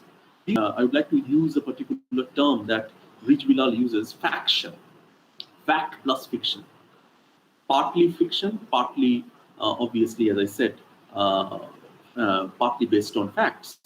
And Rich Bilal actually uses a term that is faction. And these factions, what is the idea of writing a faction? The idea of writing a faction is to write history creatively and to approach history from various experimental points of view. So, Espinet and Mohan, I would say, have not written fictions, but rather, factions. And their attempt here has been, or have been, I would say, have been to history and obviously to approach history from various experimental points of view. Now, let me focus on the text because I don't have that much of time. And the first text that I would like to refer to is Espinet's The Swinging Bridge. And this was published in 2003. And in this particular text, the author is very much there in the text. And obviously, here at the center of the text, there is a character whose name is Mona. And Mona is obviously representative of the authorial self. So Mona actually embarks on a journey to map the history of her great-grandmother, Gander. And here in the text, what is quite interesting is the fact that Mona is a kind of a person engaged in making different documentary films, and she is actually a person who works in a company, a filmmaking company.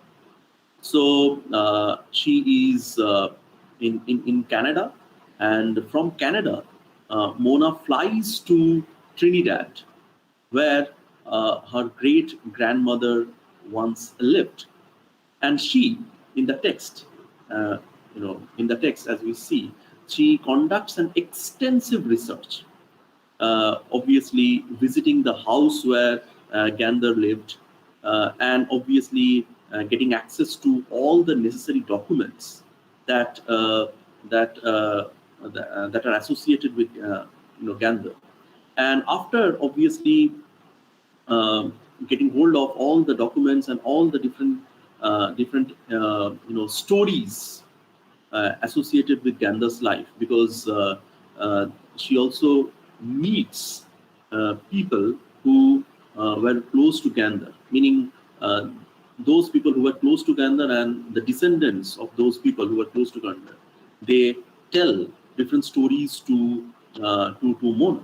So Mona records all these stories, and also what is quite interesting, the fact that Mona also gets access to the songs that Gander and her mates used to sing.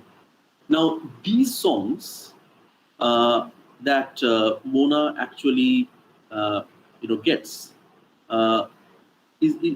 happen to be quite valuable, because when Mona gets access to these songs, she not only records these songs, rather these songs were written in a diary. So she actually accesses or she gets hold of this particular diary, and from Gander's diary, these songs which obviously are Bhojpuri songs, and she translates these songs, and after translating these songs, she decides to make a short documentary film on Gander's life. That if she could make this kind of a documentary film and also show the people of Trinidad uh, the songs that were sung by Gander and her mates some 2 centuries ago, then people would be very much interested in her, and people would know this particular character that is Gander, who otherwise, as Mona feels, would remain a kind of a lost figure. So Mona does all necessary research, translates those Bhojpuri songs into English, and tries to showcase these songs and also showcase the life of Gander before the Indo-Trinidadian community. But when her research is complete, and obviously while she is doing this research, doing this job of translation, researching on Gander's life, and also when she also decides to make a short documentary film, and she almost completes, making this documentary film. She is engaged in this kind of a research.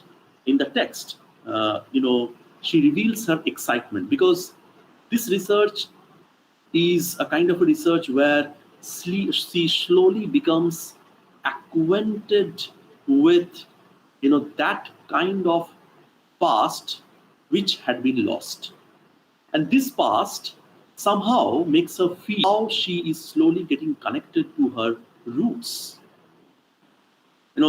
Before this research, she didn't know much about Gander, but after or while doing this research, she slowly comes to know about Gander. And that's why in the text he says, "My research was yielding real gold this time." I'm quoting, in fact, "gold that would make sense of my own life. The outlines of my own film began to form themselves in my mind. A film about the crossing of the Kalapani, Gander's crossing." So this is the excitement of Mona. But before, showcasing this history, a short history of Gander, and obviously showcasing the songs that Gander, sung, she is obstructed, rather I would say, by her cousin. Her cousin also is in this particular company where she works, a filmmaking company.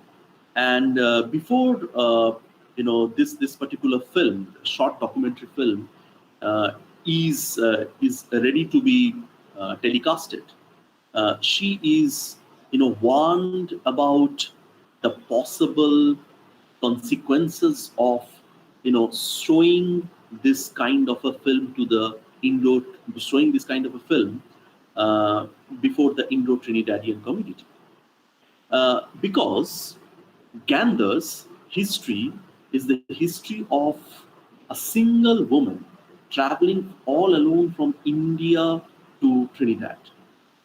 And during those times, meaning in the 19th century, such women were not seen in a positive light. Such women usually were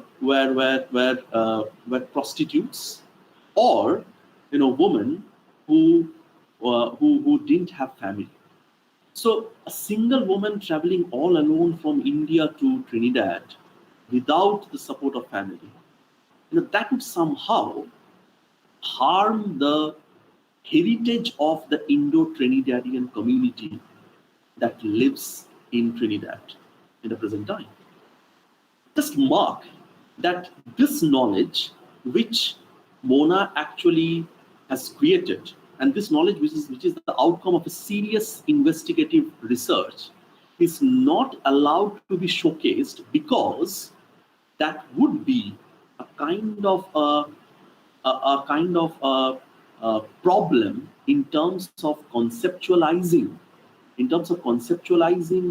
the so-called uh, the history that is there in the minds of the Indo-Trinidadian community. So, in a sense, the history associated or the history of such women alone, traveling all alone from India to Trinidad, the history of these women, they should not be, in a sense, the history of these women should not be archived or should not be allowed uh, to to uh, to become a part of the national archive, because Mona actually desires that this documentary should be preserved in one of the museums in Trinidad. But this documentary is not allowed to be preserved.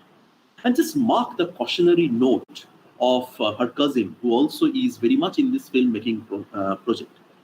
She says, I'm just quoting again, "You see, Mona, the grand picture is still what everyone wants.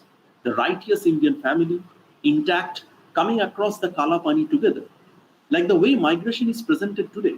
Not this story, not a journey of not a journey of young widows looking for a new life. Wife murdered, beatings, you must be mad," they would say. So this kind of history would, in a sense,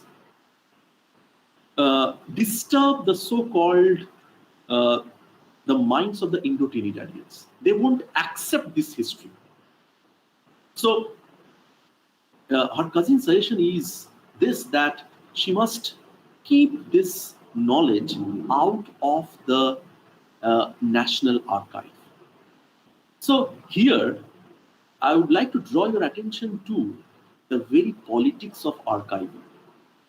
So people, and this is what I mean, a very important challenge, contemporary challenges. So that is actually uh, you know a kind of a challenge. So people or these descendants, they are working very seriously to unearth their past, but these are the challenges.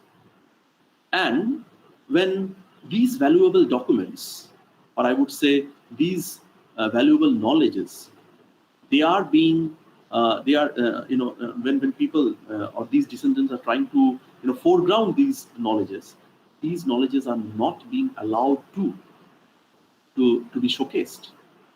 So these are the contemporary challenges, and these contemporary challenges also should make us aware of the fact that as researchers, if we are interested to work on this particular field, we need to interrogate the very idea of creating a knowledge archive.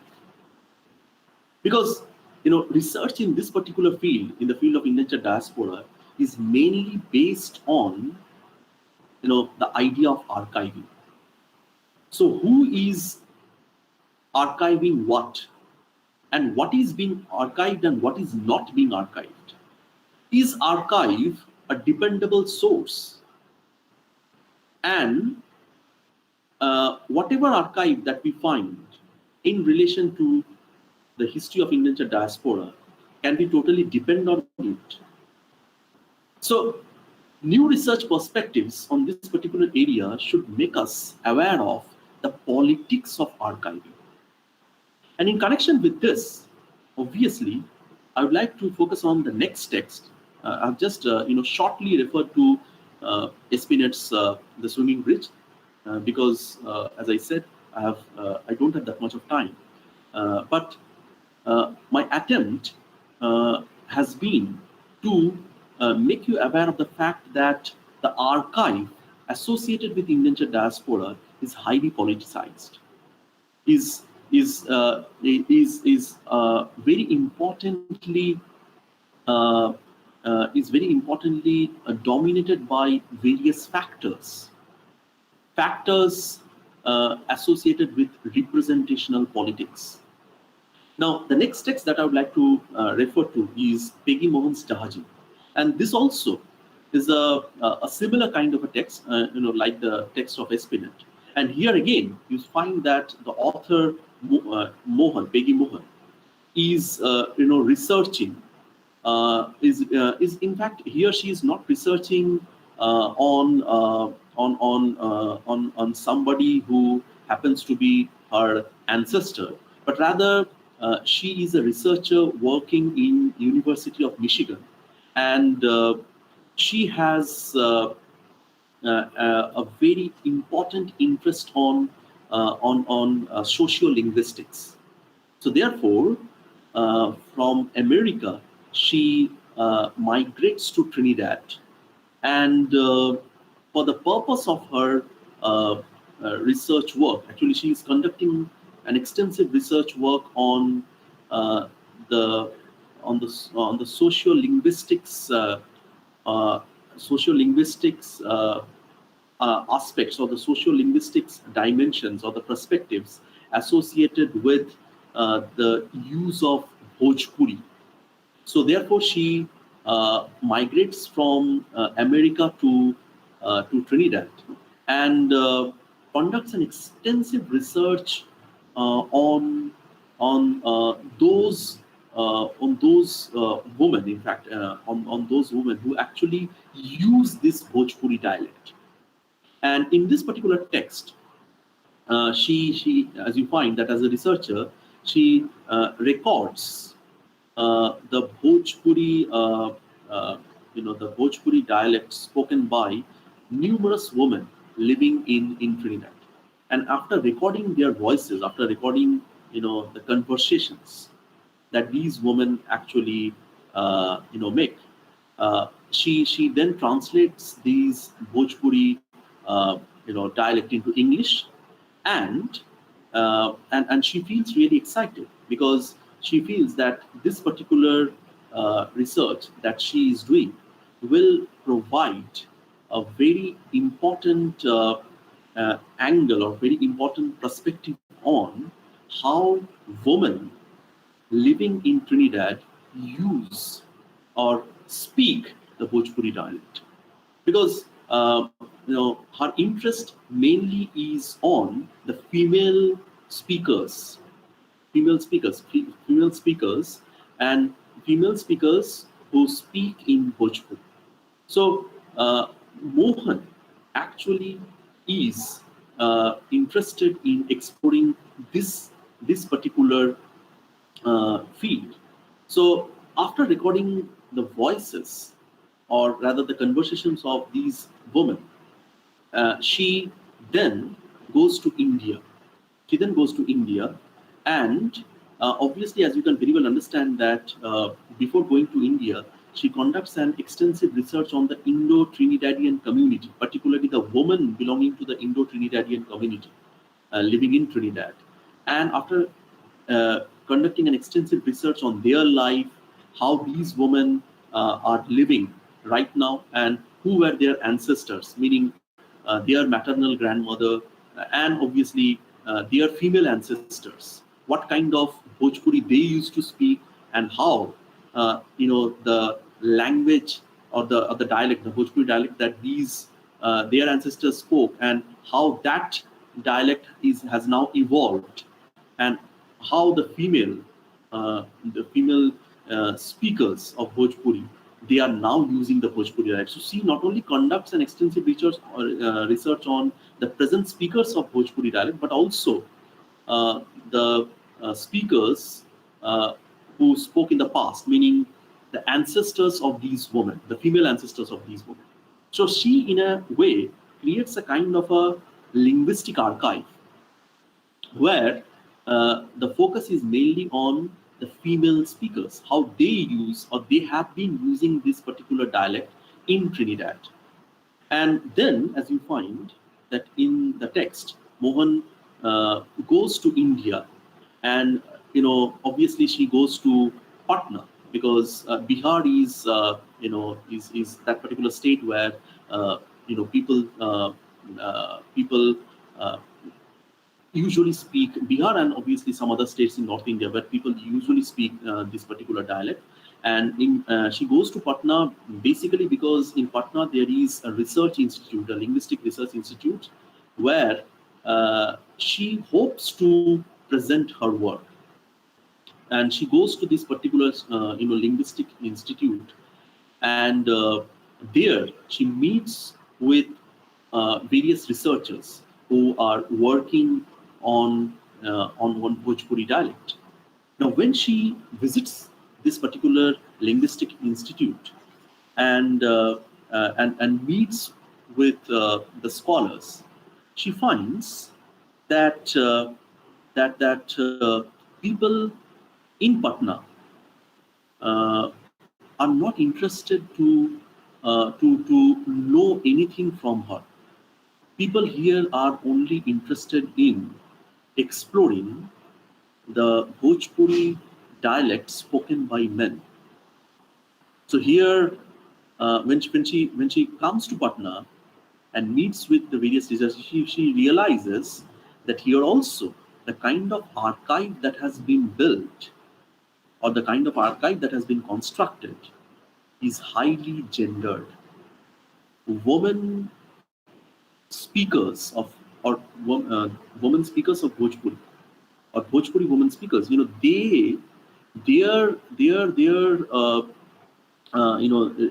almost no such kind of research has been done on them, or their intonations, the way they speak, there is absolutely no focus on them. And here you find, I'm referring to a particular extract from the text. She says, or rather, she narrates her experience after visiting this linguistic institute. And another thought, quote, and another thought struck me. Where were all the women? Wherever I went in Patna with linguists at the institute or here in my room in the hotel, I was always the only woman in the group. The other women I met in the evenings in their homes were mostly silent, sigh in the background. The face of the Bhojpuria community in India seemed to be male. So here again, as you find that Mohan is very importantly drawing our attention to the fact that the archive, the linguistic archive that is there in Patna is male-centric.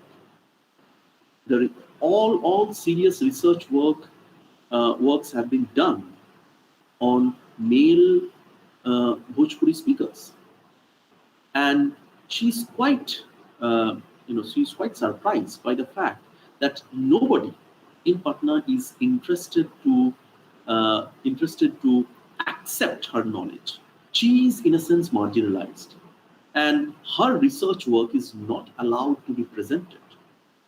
So, as we see that very much like in the case of Espinet, here also Mohan's research work is marginalized. And Mohan, very much like Espinet, realizes that here again, that very politics of archiving is operational.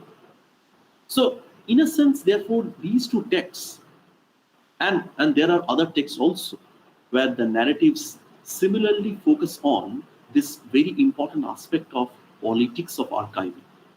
So, what in a nutshell I would like to point out is this, that uh, all different kinds of research works are being done on this particular field, but those who are doing research, they are highly skeptical about the about the very process of knowledge production, because the knowledge that is being produced and is being showcased is highly is highly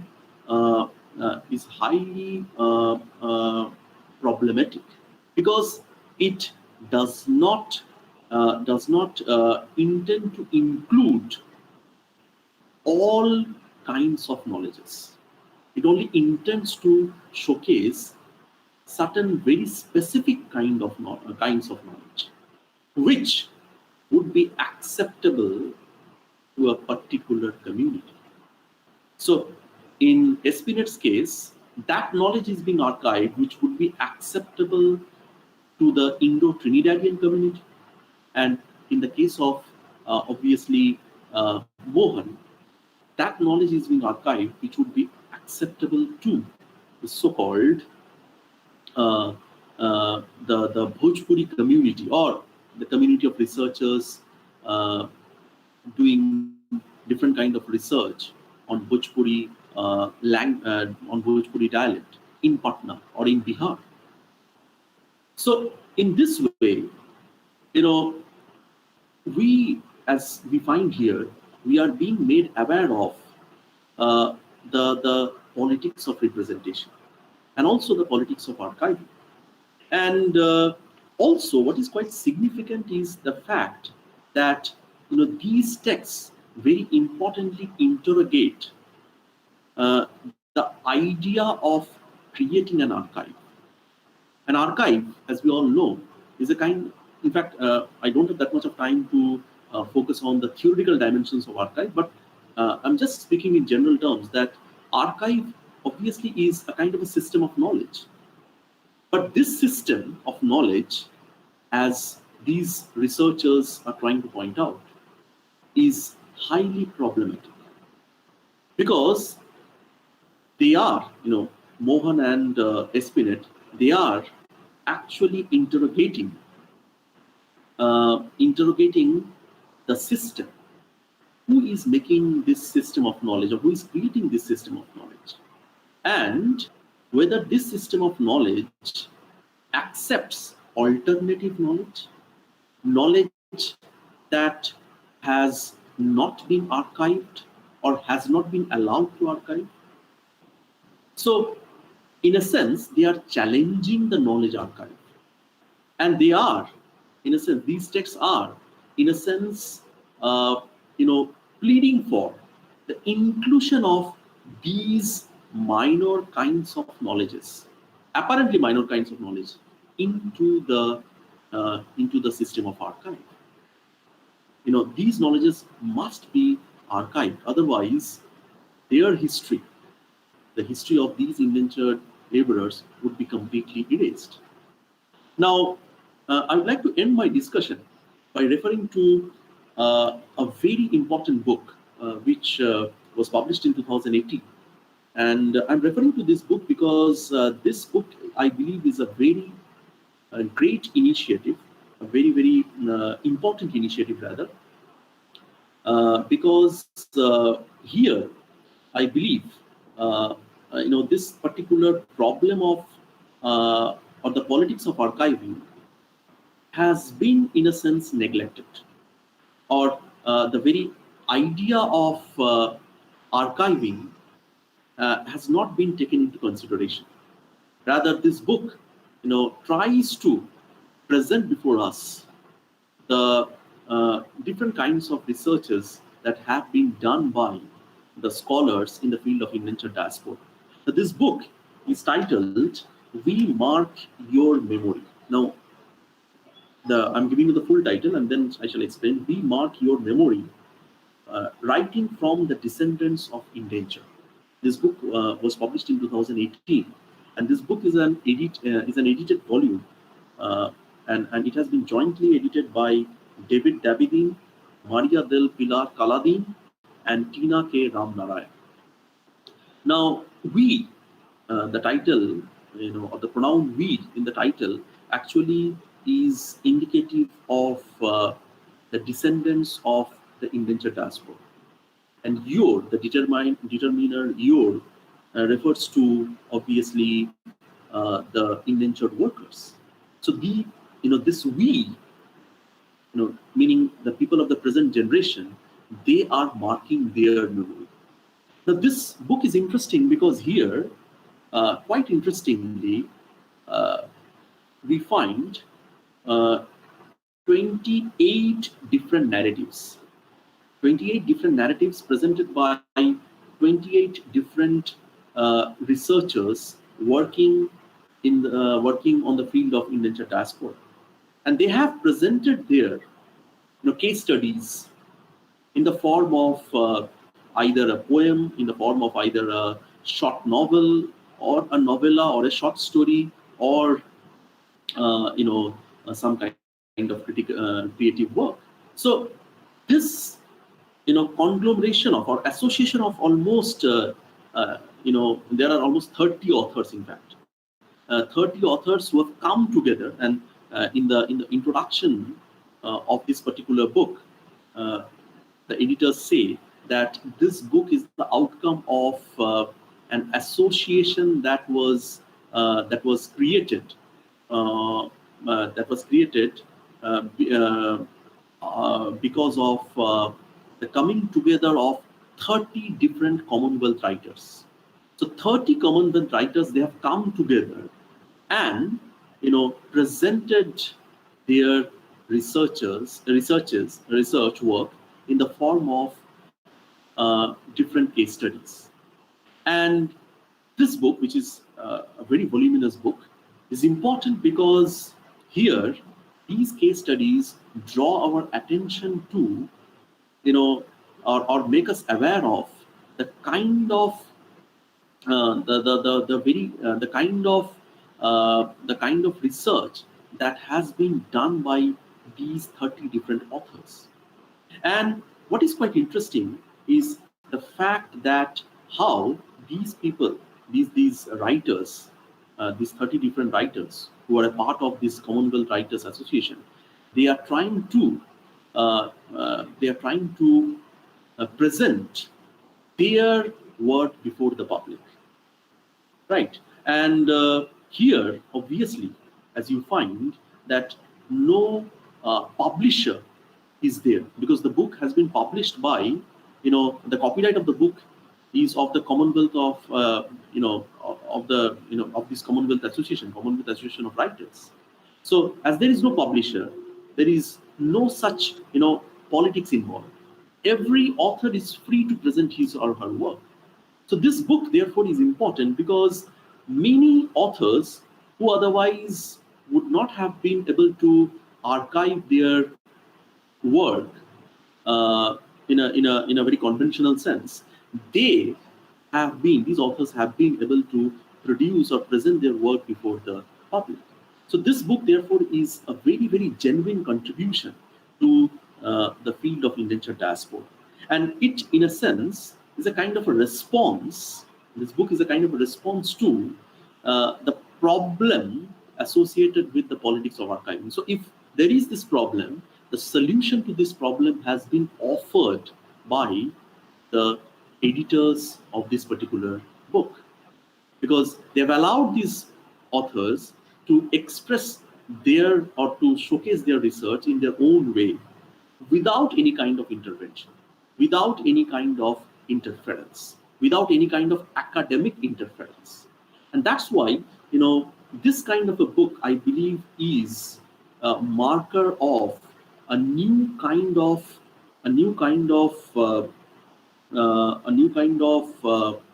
stage, I would say, in the field of indentured diaspora. And this I would rather state this. I would rather I'd like to say that this would, in fact, make this particular field, the field of indentured diaspora, free from the politics of archiving.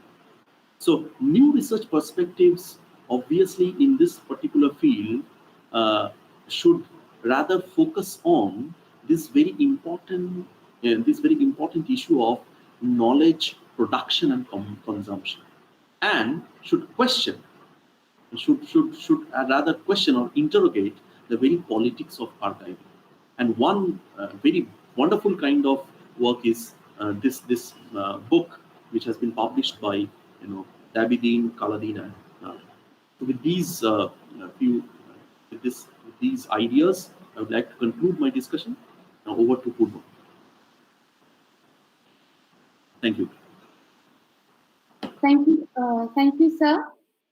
It has been really, really wonderful. I mean, this is such an important topic that we have, such an important discussion, rather, that was initiated.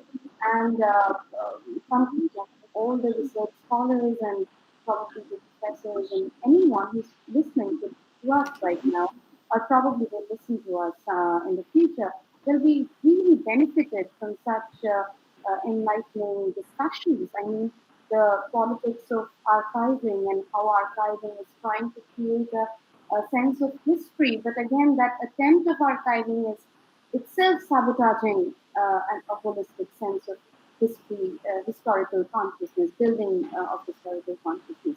I mean, it is such an important discussion that you have initiated here. Now, I would move forward with the question and answer session. We have questions waiting for both our speakers in the YouTube section, and I would request my friend, Mr. Arman Das, to conduct the sessions right now. We will begin with Dr. Sinha. So, over to you, Arman. Thank you, Professor Chakraborty. Am I audible? Yes, you're audible. Okay. Okay, sir. So the first question is from Sumit Ghosh, doctoral researcher, Jadavpur University. He asks you, do you think that the diaspora which is created by this kind of indentured labor get access to certain or come to know about certain stories, and these stories are obviously transferred from one generation to another. So memory therefore plays a very vital role in the transferring of these stories from one generation to another. So somebody's story associated with somebody's great grandfather or great grandmother, that is transferred from one generation to another, and then to the another, and maybe somebody who is a fourth generation descendant, he or she is getting access to this particular story, and therefore you can very well understand that memory plays a very, very vital role. And the archiving that is being done, that is also a kind of an archiving of memory, because a lot depends on how that past is being retrieved, and how that retrieving of the past is being archived. In fact, when we look at this particular past, I would like to point out that mostly, these researchers, they are trying to. I mentioned during my lecture that they are trying to dig up the past, and this digging up the past is a kind of a post-colonial urge to know the unknown. And that's why memory plays a very, very vital role in know this past, and obviously to come to know that particular past which has been lost. So memory therefore is a very, very vital ingredient, I would say, or memory therefore is a very, very important aspect of creation of this kind of a history. So that is my response. Okay. Thank you, sir, for your response. We have another question from Nobonita Rokthik. She is a senior research scholar at IIT Roorkee. Yes. She asks, the documents that these writers have used, what are the documents about? Migrants or migration as a process? And these novels that you have taken for the case study, what can they be called? Fiction in fragments or fiction in fraction? Let me just answer the second question first. I would like to call them as, faction. I use this particular term, faction, F-A-C-T-I-O-N, faction, because this term, in fact, was first coined by Brij Bilal. Brij Bilal, as I said, is an Indo-Fijian historian, come author, and he uses this term in his book, which is titled On the Other Side of Midnight, and this book was published in 2005.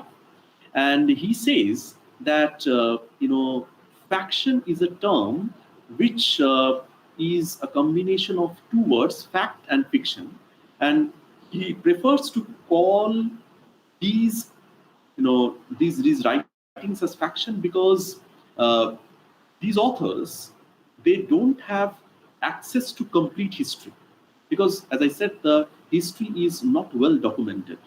So they are, as I pointed out, they are making sense of that particular history, and therefore the creative energy is very, very important, or the creative process is very much operational in producing this history. So facts are there, I would say scattered facts are there, factual documents are there, and based on those scattered factual documents, a sense of history is being produced, right? So it's a combination of factual data and an imaginative process of the author. So that is my response to the second question. And the first one, I would say that the documents that are mostly there are all related to the migrants, meaning those who migrated from different locations in South Asia to the plantation fields.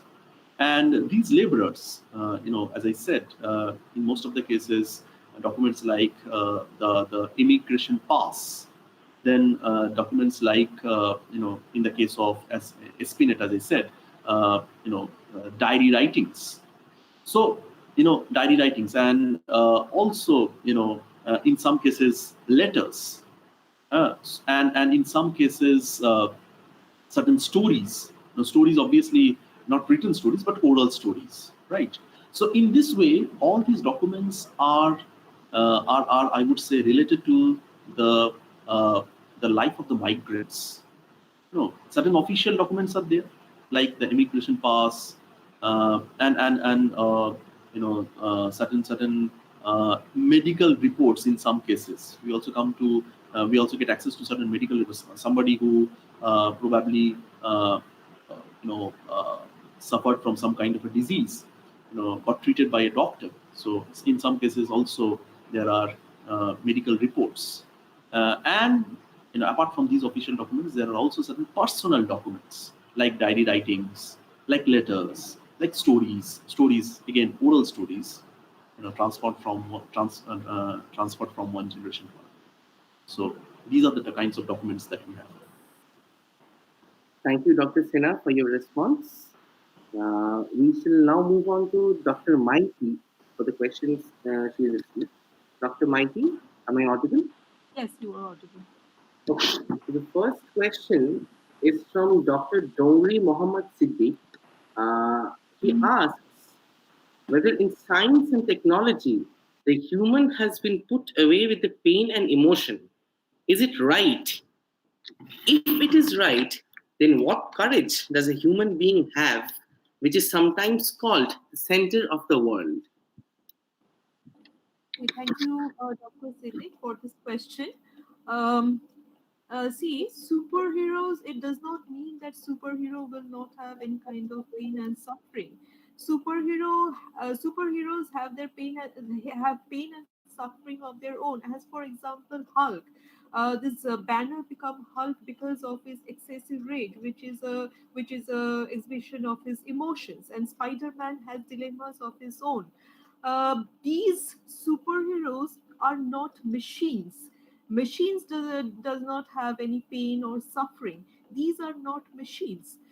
They are basically human beings, and as transhumanism says, which is based on enlightenment philosophy, as it says that it is simply what it does is enhancing the capabilities of human beings. So basically, they are better human beings with the use of technology. And that is why they cannot altogether do away with pain and suffering. Okay, so they are not machines, they are not terminators, or they are not robots. That they will not have any pain and suffering. Of course, they have pain and suffering, and they are simply, as I have said, they are simply enhanced human beings, but they have the pain and suffering of their own. They have emotions of their own, which we see quite often. Thank you. Okay. Hello. Yes, yes. So the next question is from Mr. Oren Mondol, Assistant Professor in HOD, Bakura Christian College. He asks, what is the correlation between transhumanism and posthumanism? Thank you, Oyum, for this question. See, these are means in today's world, the question generally comes up whether the re-engineered human body and means what are the functional capacities of this re-engineered human body. Now, transhumanism and posthumanism, these both of these are worldviews or philosophies that strongly favor an affirmative reply to this question and looks for Homo sapiens have been replaced by biologically and technologically superior human beings. Um, in this case, I would like to point out one thing that Pramod Nair says in his book Posthumanism. He states that there are two kinds of, or there are two main branches of posthumanism. One is ontological, and the other is critical. And ontological posthumanism is somewhat similar with transhumanism, which talks about intensification of humanism. And yes, and uh, transhumanism retains humanism focus on the Homo sapiens as the center of the world, but it considers technology to be an integral aid to human progression. But critical posthumanism, however, is means it is opposed to this view. Critical posthumanism, it rejects the idea that human beings are unique creatures and human instrumentalism, that humans have right to control the natural world. Now these are contrasting views on the importance of human being as the main distinction between the two subjects, but the point is similar when it comes to the question of posthumanism or ontological posthumanism and transhumanism. They both talk about the same thing, about the intensification of humanism. And one thing it must be noted that transhumanism is a pathway towards posthumanism.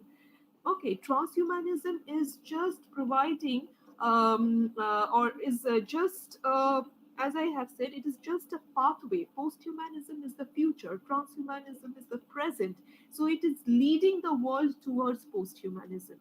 That's all I have to say about this. Thank you. Okay, so the next question is from Nobunita Rokkit again.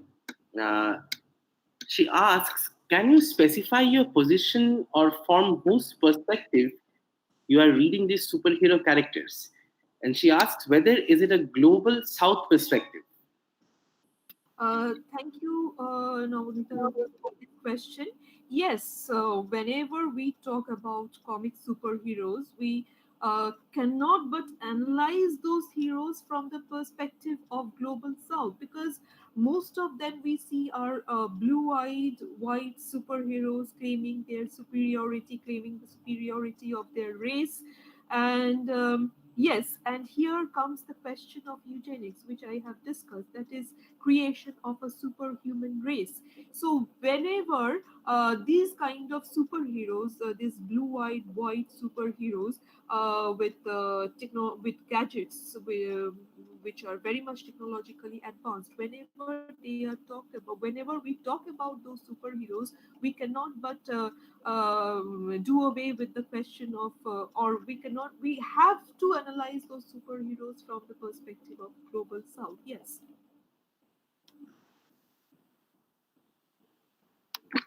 Okay, so the final question is from Jaya Selvi. She's a research scholar at Chennai. She asks, Iron Manism, while Hulk as a negative one, is a sweeping statement about the characters. With deeper reading, we can understand the multidimensionality of these characters. It would be great if you could throw some more clarity on these statements. Thank you for the suggestions, Jaya. I would like to say something about this. I am only talking about the positive and the negative aspects of transhumanism. And I am looking at this comic superheroes from the perspective of from transhumanist perspective, whether this augmentation with the help of technology is good or bad. Now, of course, these characters are multidimensional. Of course, these characters can be analyzed from various perspectives, but it cannot be denied that Hulk is an example of science playing with fire control, and Iron Man is the representation of science under control. So I am talking from this person. I am not analyzing those characters separately.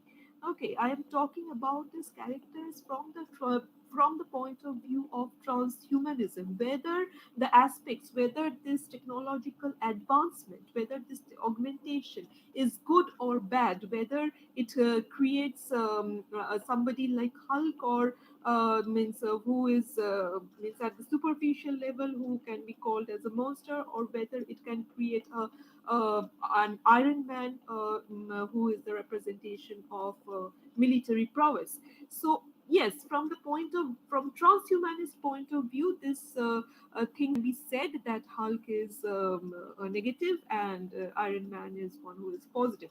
But yes, of course, they are multidimensional characters in various ways. I have just analyzed those characters from one particular perspective. Thank you. Thank you, Dr. Maiti. It was wonderful hosting both of you, listening to your responses. And the word to Professor Chakra. Over to you.